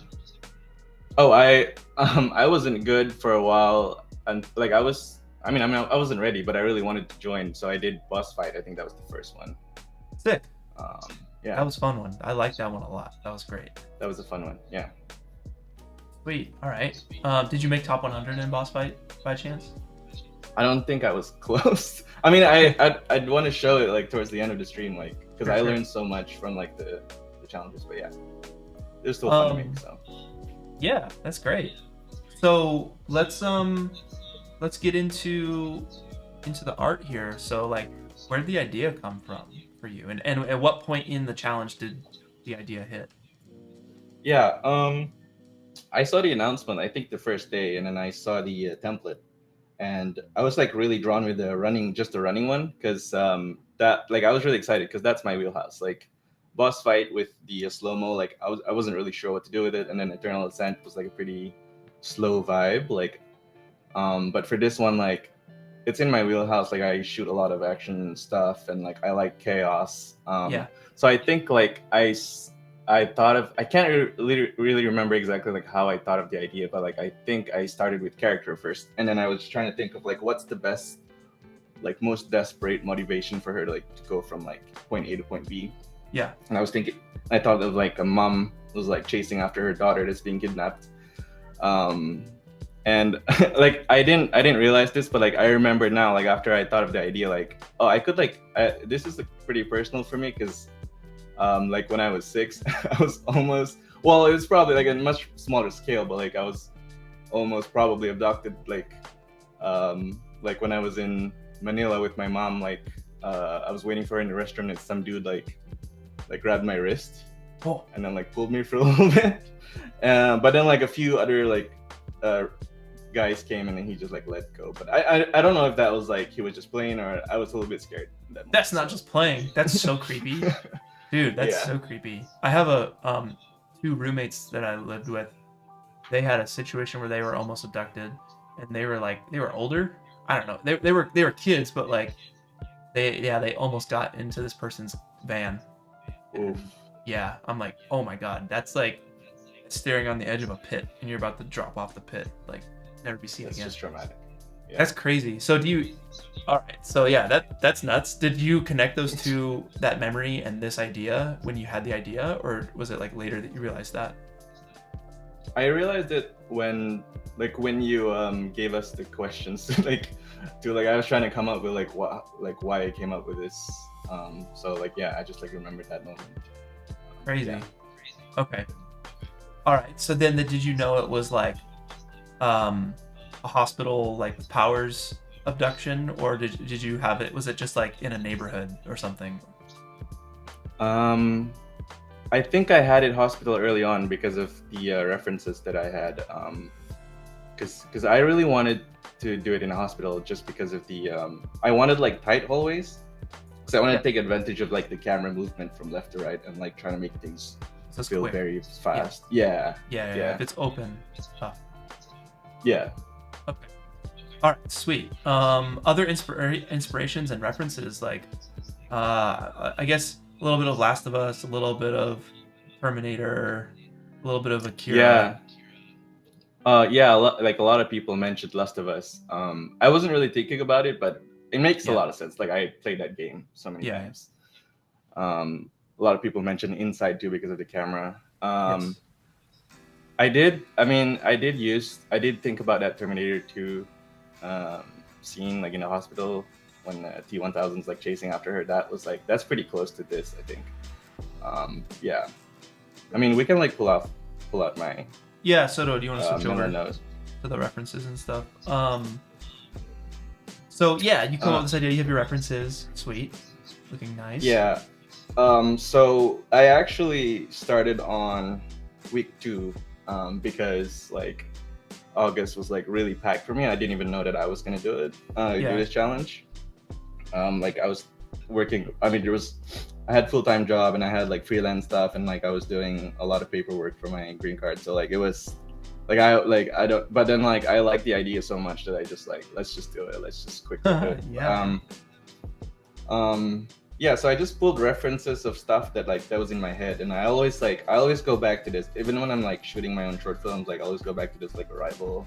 I don't know, there's something about it. It just sticks with me. I'm not sure what it is, but I think in this challenge I was focused on lighting for the most part, and I really wanted to like learn from this. And I think I heard a podcast on this cinematographer from this Arrival.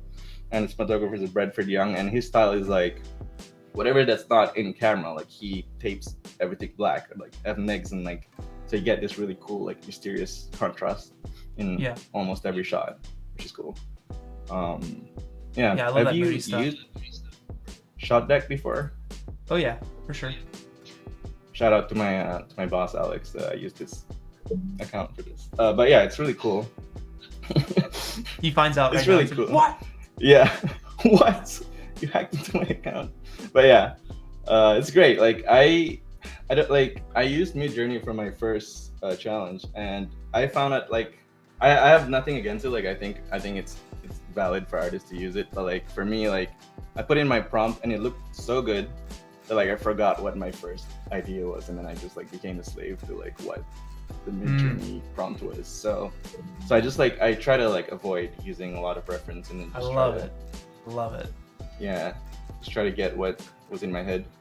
So yeah, that's great. I like that a lot, man. It's good to hear. So what do you do from here? What do you block out, or like your animation is crazy. Like one thing that really stands out to me is the animation. It's all over the place. It's insane. It feels like supernatural but justified, and you have a lot of characters. Are you hand animating these guys, or are you doing it with like Mixamo or mocap, or how are you doing the animation on this stuff? Yeah, it's a mix of a lot of those, and but I think about environment first because that's like my weakness. In Blender, there's so much possibility. I think I started on the 14th, and then like I spent like almost a week just wasting time on like environment, like hunting and like finding. I can like go to my previous rough actually. Yeah. Yeah. Let's see. The opposite for me. I love environment, but I hate the character animation. It's just ugh. Yeah. Let's see. So I think this was like the asset that I already owned, or I took it from the studio or something. But this looked pretty good. But like I had a very specific, because I had 2 weeks to brew the environment in my mind. Like I had very specific sections of rooms that I wanted, and this would take me like too long to kind of mess around. I also tried Kit Bash and like in a different angle just to mess around with stuff. But like I had like a very specific previous rough that I did, and I didn't even finish this because like I was just like speed running throughout the whole challenge. So Whoa. I really wanted like a small room in the beginning, and then like this Z space hallway, and then the stairs, and then I know I just want to go tight on like a corridor here, and then the kids here, and then I'm like, okay, let's just find assets that could pull this off. And I didn't want to build stuff from scratch. I'm not really good at it, and it will take so much time. So I found this Unreal game asset, which looks so cool. And I mean, it's not exactly what I want, but I could like move stuff around to like match what I had. Yeah. Are you in Unreal or Blender? Sorry, I don't know if you said. Oh, I'm in Blender. I've never used Unreal before, so like I had to figure out how to export this out to Blender. Okay. So yeah, that was the first time I opened Unreal just to export this out, and then I like most of the stuff didn't like properly, like the materials and the lighting, and then there's like particles and smoke stuff that didn't go through. All but like done. yeah, but it's fine. Like I could start from scratch and like that way, and yeah, we can. I guess I can go to like do that Vanity Fair. Do it. Like composition stuff that I was thinking about. Okay, so wait, I just want to. Okay, let's see. This is like before that. I just want to go through that. Like Yeah, this is how all good stuff. I found this. I mean, I found a spot that I liked, and then used this, and then just try to like move things around to get what I want. And it took me like 2 days because there's so many stuff that I had to clean up. And then I got to it, and then I'm like, okay, great, I got my environment. Yeah. So I'll go back to this, and the first thing I was thinking about really was I wanted to start in a small room. I know it's only like a few frames, but like this is a good like introductory, just one person, it sets the tone, and then like immediately after that we get to here. And the reason why I wanted like this, it start with a long hallway, because I wanted it to be immediate chaos straight away. And then there's like this nice natural leading lines. So I would call this, like, I have 3 sections, and I would call this section the Z depth or the Z axis. And it just makes things more dynamic, because you have like your camera going left to right the whole time. But if you have stuff going in and out like in Z depth, it just makes it feel better. I mean, dynamically. It's like Fabricio's too. It's like the big golems coming at you. Like I noticed a lot of the renders that I like was playing around with Z depth. Like even Crnovision's bear was like coming here, and it feels kind of scary because it's like coming towards the camera. So yeah, I have this dude do pincer movement and just chaos, and yeah, that's the whole point of this section. And then we move on to the stairs, and I mix it up here with kind of y-axis movement, really. Just have like soldiers going up and down, and there's also like, this also gives a little bit of a natural leading line as well to the character-ish. I mean, so this is the whole point of this section, is just to start from Z space, and then we go to Y space just to make things a little bit more chaotic and interesting. And then, well, I will talk about this more in the animation part, but like have this guy transition to the tight hallway here. And this one is designed to be just, I guess you call this X-axis, following the camera, because we're like focusing on this climax, or this like reveal with the daughter. Just realized my so this. Sorry, I'm listening. I'm still here. Good. Yeah. So also added like these leading lines from the lights as well. So yeah, the whole point is like on the main biggest parts of the story, I have leading lines on them. So if you go back to like first one, hopefully it matches up, like here. You're looking at a character here, looking at a character here, and then here you're kind of looking at a kid. You're trying to keep it all centrally focused. Yeah, so that was like the whole mindset of like the composition for this. And let's see, I guess we can move to animation. I'll just say it's cool that like it felt chaotic, but it's cool hearing you describe why it's chaotic, and it totally makes sense. Like, you have left and right, but then you also have like depth with your second hallway, and then you have up and down with the stairwell. Like, then like the really fast whipping, even with the blinds, the way the blinds and the light shoot firing through the blinds on the floor just feels like it's like anime grass, really fast in the floor. Yeah. It's a good it's a cool description. So animation, and then maybe some on lighting, but let's do animation. Yeah. Oh yeah. Like, just a little small thing before animation was like, I actually scaled down the set. Like, originally it's this, and I checked online, like, yeah, like the average hospital height is like 9.8 feet, or 3 meters for people who are not in the US. And I scaled it down 4% just because it hits those moments a little faster, and it just feels a little bit more chaotic. So that's kind of a cheat that you can't do in real life, which is nice. For sure. But yeah, and then go to animation. I'll go with like, I have a bunch of like stuff that I rendered out, plate blast that I rendered out, but I'll go through them quick. This is the very first one. Really, it was just deleting all the keyframes that I'm gonna be adding my own action on. Oh yeah, okay. Before that, I want to show the fight references that I had. Like, I think the first one, I don't know if we're allowed to show like little clips from like movies. We got like, We'll see. cool, but I'll blur it out. It's just really quick. Later. It's really quick. Oh, the raid, yeah. But from the raid, like, it's awesome. It's always my inspiration. But yeah, like, this was my first inspiration, and then like I thought about that, the Batman versus Superman warehouse scene where he slams the guy in it underground. So I was like, okay, maybe I'll do that for the action, because I couldn't really figure out the action yet while I was like in the process of animating. Yeah. And this was on the 20th, I think, of August. I had like 10 days left. But yeah, first one, Batman slam. But the problem was like, I wanted her to go really close to the camera just to make it feel dynamic, but it's too like, it's really hard to get back to the position that she's supposed to at the end. Okay. And then interesting. second Okay, round. yeah. Second round is just putting it there, like in the same axis, so it'll be easier for her to just go back to that Rococo animation. And then on 22nd, add more people. Add this dude. So the first thing that I found was like, with that slam, like the momentum wasn't going for me. Like, it didn't feel right. Like, she slams it down and then she goes. It just didn't feel nice for me. Yeah. So I just added him go a little bit in Z depth, and then like get wall slammed here.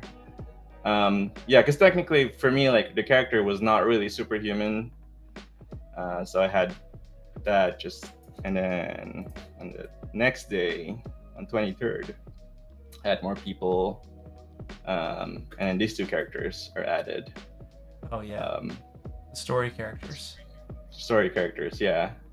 Just going through it. I think this week I took a few days off of work just so that I can go like crazy on animation. Amazing. Yeah. Also, I want to shout out my partner, who is an amazing. Like, I wouldn't be able to pull this off in like 10 days. She also joined, and she got in top 100. She did the really? the rat and snake one. What? Yeah. She's like in the room next to me right now. She also won the That's the People's Choice Award, by the way. Yeah, I remember like on live chat, like everyone's like rat and snake, and I also did that. What the heck? Yeah. Jeez. Yeah. Also want to shout out, like, she's working on a game right now that's out on Steam, like just came out recently. It's called Forever Winter, if you guys want to check it out. Forever Winter? Okay, cool. Yeah. That's amazing. Third-person shooter. Yeah, so she gave me a lot of tips. Like, I originally didn't want to have her like dash through the door, like, because I didn't want it to be too messy, but she said like that's like the best way to like just introduce like all the chaos. Cool.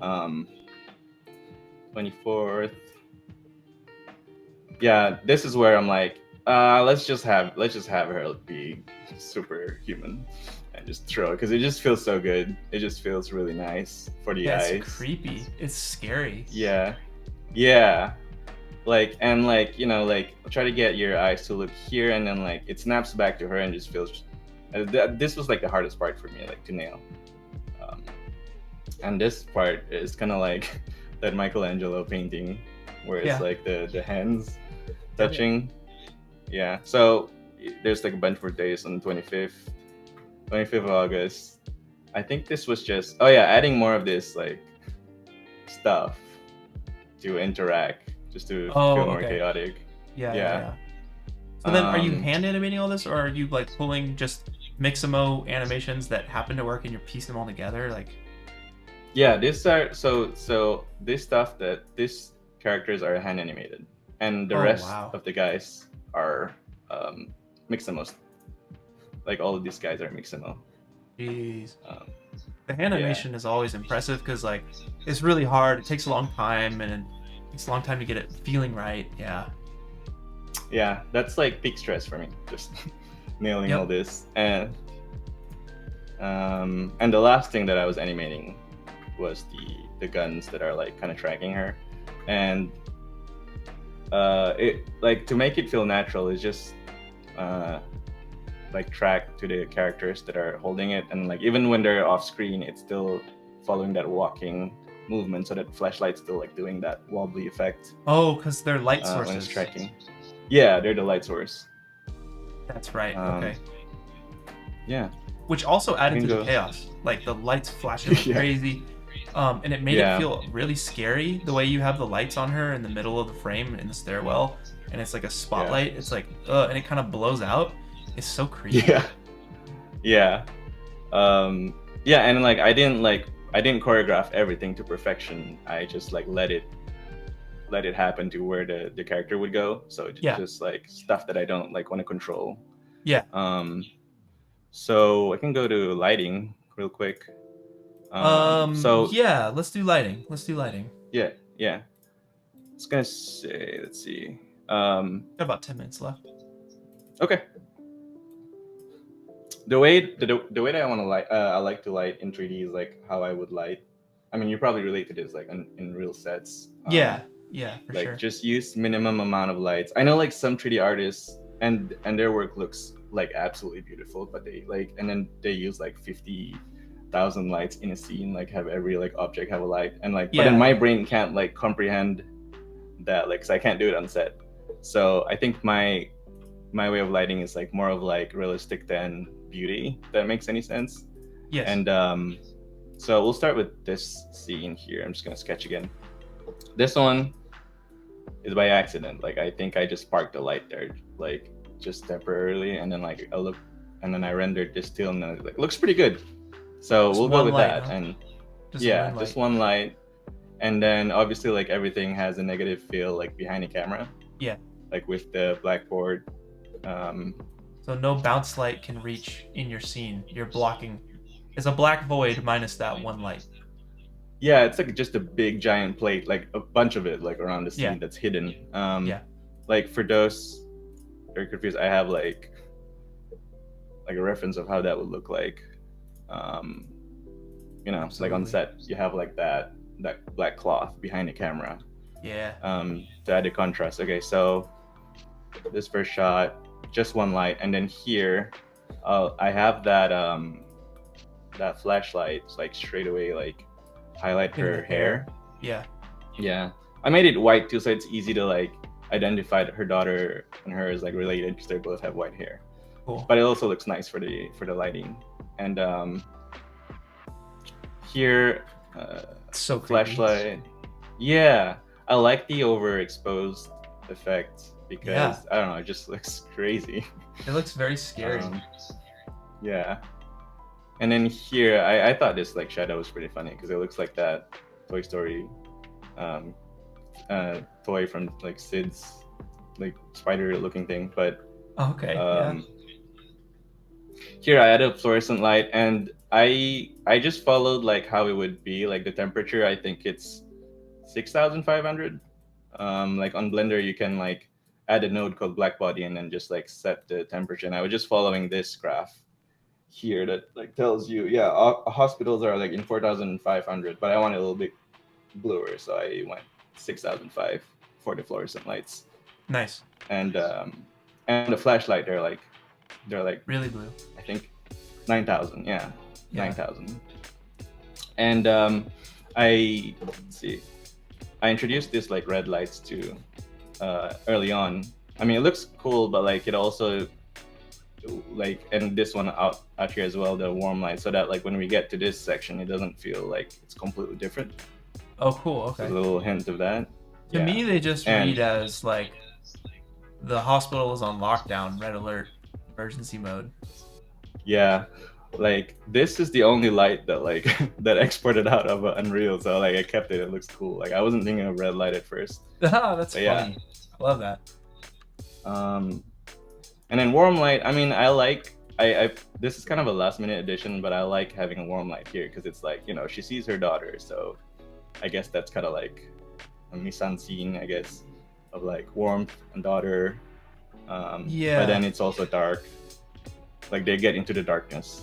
And then It feels like a story shift because it's like you're doing a color temperature, you're introducing a new color temperature, even though you have little vignettes of it in the first 2/3, but the last third, when you shift the tone and introduce the new story element, like it just fits together cinematically.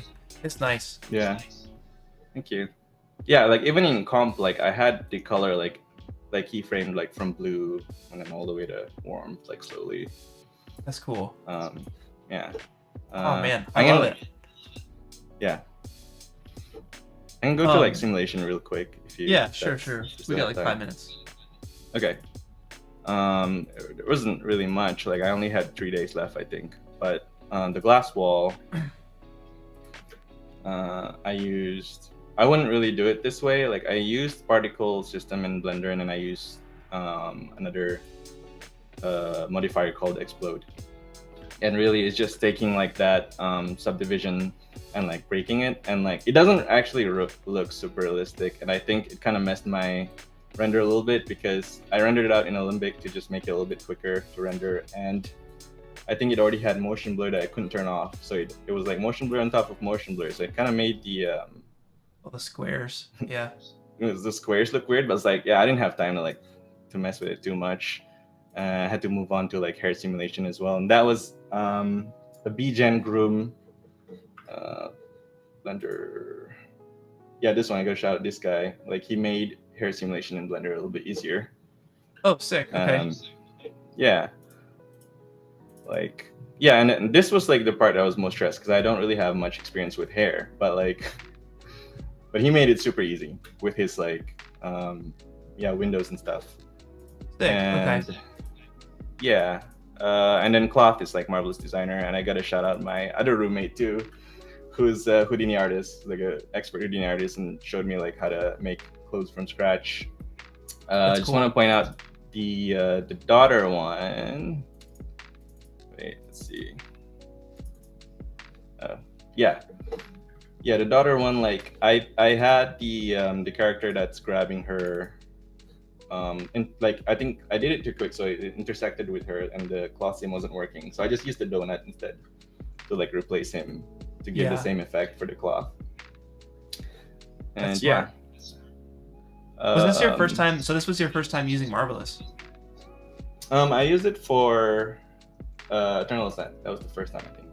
Okay. Yeah, got you. It's definitely still one that I want to hop into, and it seemed like for people, we did a poll. We polled people, and basically asked like, did you use any of the free software and stuff? And I think the people who had used Marvelous in the past it's basically like, if you know it in the past, they would use it. But if you were trying to learn a new piece of software in that time, that's kind of complicated. It's a bit harder to use and use the free software. So, anyway, it's kind of a side tangent, but it's cool that you're using it and like made use of it. Oh, it's interesting because like I always struggle with like tech or like software stuff, but Marvelous Designer was probably the only software that I used that I didn't use the tutorial. Like it felt pretty straightforward. Apart from like building like the clothes from scratch, but like I don't know. I think the UI is just like super simple. I think like if you just jump on it in a day, you'll just know how to use it. Like it's super, it's really cool. Yeah. So, I mean, I guess we have like a little bit of time for like comp or. We should probably call it here because I still need to judge the for sure weekly challenge.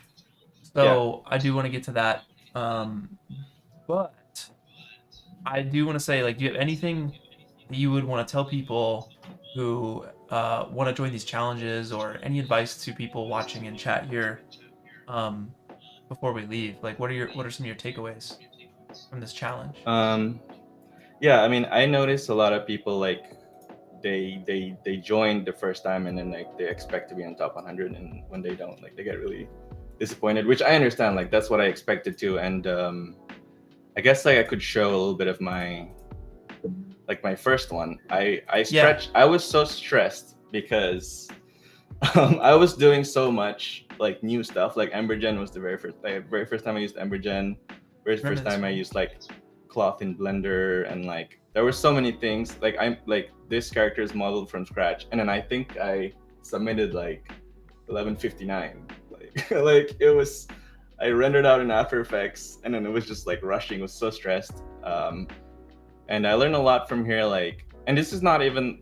I mean, this idea was like it's mostly like thinking about. Oh yeah, I've seen a lot of these kind of style in the top 100, so I'll just try to mimic that, and hopefully I'll get in. And I felt like that was kind of the wrong way to approach it. And the second one is like, I guess like I'm kind of finding my voice a little bit. Yeah, I'll do like an idea of how I would do in real life. I mean, like my short films, it's closer to what my style is, but I was still rushing. I wasn't optimizing my my workflow, and I also like submitted this like 11:59. I don't know how many seconds left I had. It was so stressful. And I know like, the feeling, man. Yeah, that's worse. It's the worst. So like, you know, like despite this like last one being like I had least amount of time, I only had 2 weeks left. It was like the least stressful one because like I wasn't being perfect with everything. I think I let go so many like mistakes. I can like point them out, but like I just like find the best and like easiest way just to get to like the vision that I wanted. And like I got pretty happy with it, and it's the first time like I submitted. I don't know, like I mean it's still the same day, but it was in the morning, and I got to chill, so that was nice. That was really That's great, man. Congratulations. Yeah. Like it seemed like it all came together for you, and the workflow, the approach, the mindset of just like keep it chill paid off. Congratulations, dude. That's incredible. Thank you so much. Thank you so much. Yeah, so I guess that's the thing I want to say. Just chill. Just don't do everything that you're not, you know. Yeah. That's like Pedro. Just like Pedro, live life, chill. Don't stress out. Yeah. Don't crunch too hard. Yeah. I need that. Yeah. I need to learn that lesson myself. But my friend Aiman, thank you. I hope to meet you at some point. We're not far from each other, so yeah, we'll grab boba someday. Yeah, sounds good. Sounds good, man. Cool. Thank you. Yeah. Cheers to you, man. Sure. Thank you so much, and we'll see you around, man. We'll see you around. For sure. Yeah. Thank you. Yeah. Peace out, man. Later. Bye. All right, y'all. That's it. That's the top 5, the breakdowns from everybody. Thank you to the winners. Thank you, everybody. I'm gonna do the weekly challenge. Judge the weekly challenge here. Monolith was the weekly challenge, so if you guys want to stick around, see what the community put together, and we'll take 15 minutes to do that here before we call it. But everybody in chat, thank you guys for sticking around. Thumbs up to you guys. Yeah, y'all are awesome. What a great challenge. That was our 9th challenge. We are complete. We are done with the challenge, with the 9th challenge. When's the 10th challenge? It's going to be in February. That'll be the working month. February 2025. We already have the idea. Can't wait. It's a different one. It's very different. But it's going to be the best. We're so excited for it. We've never had an idea this far out. But I'm just excited to chill and like, the challenge is great, but it's so much work. It's so much work. And I'm so excited to like chill and relax and take this upcoming week, chill, and then go to Hawaii for a week, come back and just work on personal projects. I have this Lego Japan video that I want to finish. which I've been working on for like a year and a half. It's been off the burner for about a year, and I'm excited for that. And like, yeah, just excited to, I mean, me and my wife, we're writing a movie right now. So I'm very excited to get that outline finished, and like by January 1st, or by January, hopefully have the first draft of that full script. So that's very fun. Yeah, I'm just excited to chill. Thanks everybody. You guys got questions? Did I do one for this challenge? Nope. I just focused on running the challenge. Collider, thank you. I'll chill after I do the weekly challenge here. How do I know it's the People's Choice Award? It wasn't announced on the judging stream. It's because I just look at the chat. I see you guys. They're like, but what about the mouse and the snake? Ah, because it's so great. It's such an incredible render. Yeah, like there's always a People's Choice Award for every challenge. You know, like boss fight was the guy charging into the ocean with the tentacle, with the, you know, with the octopus. This one was the mouse and snake. So I don't know. It's because I look at chat. I always see, oh, how could you not choose it? That's People's Choice Award. Yeah, let's get into this weekly challenge. I got a friend coming over at 2. We're gonna go ride some roller coasters at a theme park, which I'm very excited for. I hadn't ridden a roller coaster in forever. But let me cue this up. Let me get PRF open. And we'll get going here. So there's always a weekly challenge on the Discord server, by the way. Always a weekly challenge. There's one running right now. Links down below if you guys want to hop on the Discord. It's free, of course. And then also just a shout out, tomorrow I finally am releasing the Pompeii video. It is a procedural Pompeii. Let me just show you, before we hop into the PRF, I'll give you a little sneak peek of this Pompeii video. I'm so excited for it. I love it. Yeah, a lot of Unreal Engine, procedural, technical kind of stuff. I'm doing 2 things at once with my brain. Let me pull up this video. Pompeii art fixed, Pompeii art 2, Pompeii with sound. That's the one. Here we go.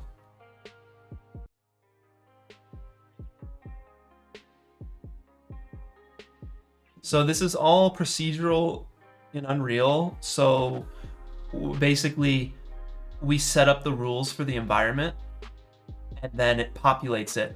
So these are all just scattering points. I'm scattering all these points for the flowers, for the trees, for the grass, for the ruins, and finding fun shots. It's an open world, procedural, real-time open world environment. And we're finding these shots and just capturing fun shots. I teach you guys how to photo scan. So I go through the photogrammetry process. That's a photo scan pot. These are photo scanned ruins, not from myself, but from Per Bellerson on CG Trader, using some Quixel Megascan stuff, ultra dynamic sky, and a lot of, yeah, procedural worlds. I'm going to show you how to do it tomorrow at 9 a.m. I can't wait. I've been working a lot on this video. This one we did with reality capture. So I'm showing you all the great detailed tips and tricks for photo scanning, for photogrammetry, and it's like signed off from the guys over at Reality Capture, which is the software that they use to process all of the good Quixel Megascans assets that will be no longer free in 2025. So download those assets. They will not be free, no longer in 2025. Anyway, we'll get into that stuff later. I hope this is a cool little thing for you guys. That video comes out tomorrow, so enjoy it. All right. We got some honorable mentions. This is Monolith, the Monolith weekly challenge over on the Discord server. We got honorable mentions. We'll get into winners. This is gonna be H Tonke and Fee41 Fee. This is great. I love it. Really nice color here. Really nice composition. Super fun. Good atmosphere. Nice lighting. What would I do different on this one? I don't know. Maybe the pose. The posture seems a little stiff. Maybe relax that a bit. Maybe zoom out a little bit. I'm a fan of the widescreen kind of stuff, but that's all subjective. Mountains feel a little small. I don't know. I mean, other than that, I like it. I like it a lot. You get a little film grain going on here. Super fun. Nice, good photoreal render here. Great composition. Good composition. This is cool. I love this. This is straight out of like 2001 Space Odyssey. If you guys have never seen it, go check it out. It's a great one. But I love it. This feels very creepy to me. Yeah, even like the text you got on here feels like it's from like VHS tape or something. Super creepy. I just love it. Good stuff. Wanted to shout you out. We got a handful of others. Let's see. Yeah, these 4. Boom. So top left we got Scratch. Top right, Untitled, my friend. Name your art as your Discord handle. That's one of the rules for the weekly challenge. We got Nas, and then Charlie Makes Cartoons. So yeah, this is cool. Very subtle, very simplistic, and I'm a big fan of that. Fun lighting. A little bit of God rays I think would be nice. Some God rays, some atmospheric kind of volumetric God rays would be nice here. But yeah, it's fun. I like that you did something very simple. This one is actually a video. We're gonna get to that. We're gonna get to the video honorable mentions here in a second. In fact, we'll see. We'll get there. This one's sick. Very Death Stranding. Very, very fun. I love that atmosphere. I love the dust and the haze and the light cutting through all that. What would I do different? I don't know. I don't know. Yeah, this is hard to read as a character. I would probably work their silhouette a bit more to have them read as a character because they look like a building. They look like a giant. It's hard to tell. This person is great. It's nice to see a hand. That is going a long way to read as their character silhouette. So maybe even a bit more of that hand, maybe a bit more of that thumb. It's really going to help us read this as a character. But to me, that is a character. I see that as a character. What else? Maybe a little bit more. This feels like scale feels a bit strange. I love these wires and pipes. This feels massive, but it also feels like it's closer to camera. Maybe it'd be nice to see the top of this thing. It feels like it's in the mid-ground, but it feels like it should be way taller, like in the far, far, far background. So maybe placing a character or something that we know the scale of next to it to get the scale of this thing. So that's the only thing I'd really work on this. I love your lighting. I love those vibes. Really cool stuff. This is fun. So what is this? The toilet paper bowing down to the paper towels? I don't know. I guess so, perhaps. It's fun lighting. I like that color. Like that lighting. It's a little intense here with like the chromatic aberration. You guys know that's my pet peeve. This is craziness. This is craziness here. It's too blurry. It's a little intense. So I would just use it sparingly. I feel like I'm watching a 3D movie with the glasses off. So use it sparingly, my friend. But I like your composition. Funny story. It'd be nice to have this read a bit more as paper towels. The scale also feels a little off. I feel like the toilet paper compared to the paper towel sizing is a little off. So I would just kind of clear up that story bit just a touch. And then I think we're on to vids. Yeah, we're on to vids. And let me just double check something really quick. So I'm going to switch over to solo. I want to make sure. Yeah, we're good. We're good. Let me get these vids queued up. Some honorable mention videos. And yeah, all right. Let's do this. This is M-Design. Very, very fun.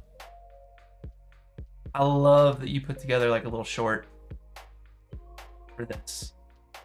Super creepy. It feels like so the movie Pan's Labyrinth had a story about a rose, and the rose like made you live forever or something like that, but it was surrounded by thorns. No one could get to it, and the lighting feels very similar.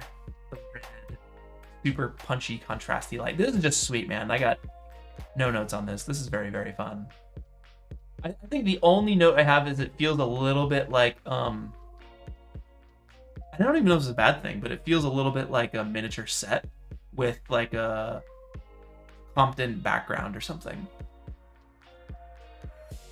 But yeah, I don't know. I feel like it kind of like adds to it. It's super cool. Yeah, I wanted to shout you out. Good stuff, M Design. We have, yeah, this is Raven. Nice, beautiful little scene, like a Windows screensaver situation. I love that. Okay, you got like a vertigo dolly zoom situation going. It looks like these clouds up here that are moving with our monolith. It feels like the scaling is a little weird, like it's scaling up or something. I don't know what the distance is on that, but it feels a little odd up top there. Otherwise, I love it. Like this feels great, really fun. Yeah, I love that depth. Your background is really nice, very photoreal. It almost looks like a photo. I think it might be a photo, but it works. It feels good. Forid is next. Let's take a look. This was the one that was a video. This is so cool. Yes. Let's watch it crumble. So much fun. Ah! Rocks to the eye, dude. You don't want a rock to the eye. That's not good. That's fun. I love it. It's like a shaman that blows it away. This is just fun to watch. That dust cloud. That's really well done. It's very, very well done. I like that a lot. Super cool. Yeah. Who's next? Ooh, okay, yeah. Another 2001 reference, perhaps, but with a PlayStation 2. Great render quality. Idiotic gnome. Yeah, really fun render quality. I love the dirt and the dust at the bottom of the PlayStation. That's super cool. Your lighting is really nice. Super fun camera move. Very fun. It makes me want to get a PS2. It was the best console. I don't know. I think of all the consoles, my childhood aligned with the PS2. So good. It looks like there's some weird normals going on here at the side of your PlayStation. I'll double check that down here as well. It might need like some subsurface, not subsurface, but subdivisions over here. Yeah, it just seems like your normals are a little crazy. Other than that, it's fun. I don't know what the story is. Like these guys are just sitting here chilling. I guess they're like patrolling it. But that's cool. I like it. I like it. And then we have Valorin. I want to shout out Valorin, and then we're getting on to the winners. Yeah, this is fun. Good color contrast. Blue and yellow. I love that low line fog down here. Big fan of that. What would I do different? The water here is a little low. The texture seems like it's really large. Scaling that down would be nice. What else? I think the material and the texture here on the cube feels a little like just I think it needs more detail. I think this cube needs a bit more detail. And maybe taking a look at reference for like, I don't know, any giant obelisks or cubes in the background, because it feels like the stone texture, this would technically be like a small rock. Technically, you would want to scale that way, way, way down. And I also feel like the camera move is a little unjustified, coming up into the right, like booming up into the right. you know, if this was, I don't know, if you were there, maybe a slow dolly in, a low slow dolly in, it makes it feel small. I think the camera move makes it feel small. That would probably be my note. And then lastly, for the glow around this, it feels a little uniform. And maybe giving it like, I don't know, some spots where it breaks up or something, or maybe there's like a hot white core to this, could help as well. So it's not just a blank emissive. But yeah, I want to shout you out there. Now we're on to the winners. So let us pull this up with our first winner. Bang. This is Roman Gerzowski.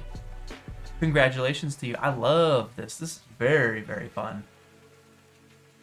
Beautiful. Really beautiful piece you put together. I love the red and green. Mega painterly. Like, this feels like this might just be a painting. You may have just done a painting, or if it's a filter, whatever. It's beautiful, and I love it. So congrats on that. Really fun. I love the character. I just have questions about this world, and it's amazing. Congratulations. Next up, it's visual. Yeah, it's visual. Render quality, top notch. Really, really like this. Those clouds feel really nice, super puffy. Lots of good like contrast between the bright clouds, the dark clouds, and the sky. You get just enough of it. It's shaped around the monolith nicely. This is what I'm talking about with the detail. It's like, this actually feels like it's a giant piece of limestone or sandstone that was battered by the rain and fallen apart over centuries and centuries. And all of the like, dude, this is so cool. All of the hieroglyphics down low, and it's like kept together by this, I don't know, by this string, or not string, but wire here. And your character is great. Love that color. That orange and blue is so nice. Great render quality. Really cool idea. Very simple. You knocked it out. Congrats, man. Next up. Yes. Goose is me. This is so sick. Love that purple. And the lighting. It's that sun bouncing off this. It's another good example here of the size of your texture here, of your displacement map, of your bump map, your normal map. It doesn't feel like, it feels like this is a giant piece of lava that melded over the years and formed into this monolith. It doesn't feel too big, doesn't feel too small, the texture specifically. And I love the purple contrast. It feels really nice. The lighting is great. The environment's great. The low-lying fog is great. Good birds for scale. Love these characters down here. Right, the sunlight hits the hills really nicely. They're silhouetted against the shadow, foggy side of the mountains over there. The sunlight, yeah, it's perfect. It's the hitting them here to draw the eye to those characters. This is beautiful. I freaking love this. Shout outs, well deserved. Next up, boom. Another good example here. This is Tino, the artist, of scale. Love this so much. The lighting there is fantastic. I love that these giant monoliths just dwarf these characters. And the way the light shines through to this little hot spot right here. Everything else is in shadow, but it's just catching the sides of their shoulder pads and their helmets really nicely. I love that. I love the film grain over this. It feels dirty. Yeah, this is really, really cool.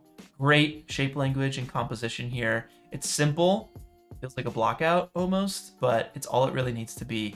You have your detail here in the foreground. Feels great. Big fan. And finally, we got a video. Let me cue this up. This is by Peter. This is awesome.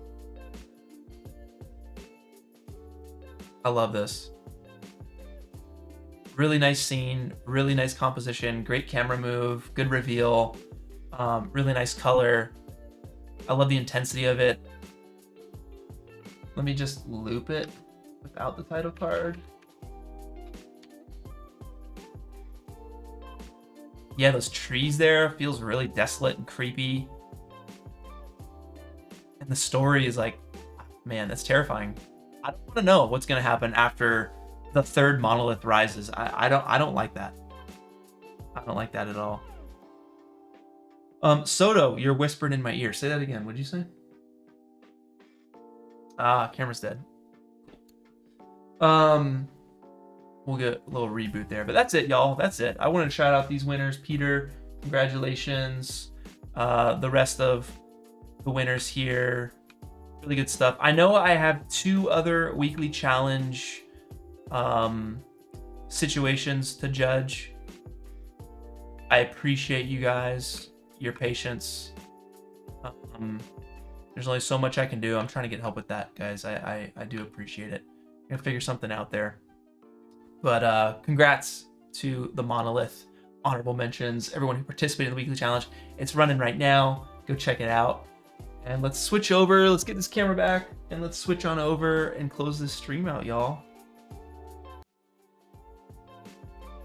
Am I back? We're gonna be back. We're back. All right, y'all. Thank you. Don't miss tomorrow's video on open world, procedurally generated open worlds in Unreal Engine. I'm walking you through that and recreating the ancient city of Pompeii. The next monthly challenge, the 3D Community Challenge, is in February of 2025. We already have the idea. We can't wait to package it for you. Yeah, I'm excited to be taking a break and working on some personal passion projects through the holidays. It's going to be sweet. So I hope everyone had a good challenge. I really appreciate everyone for being here, for the support, and for hanging out with us for all these challenges. This one's gonna be our 10th challenge. February 25 is gonna be our 10th challenge. 10th, not 10th anniversary, but it's our 10th challenge. It'll be a big deal. We're gonna make a big deal out of it. So I'm excited. Y'all are amazing. Thank you so much. Love y'all. Appreciate you. I need to chill. I need to take a break. Gotta get some food. Calling it. See you guys later.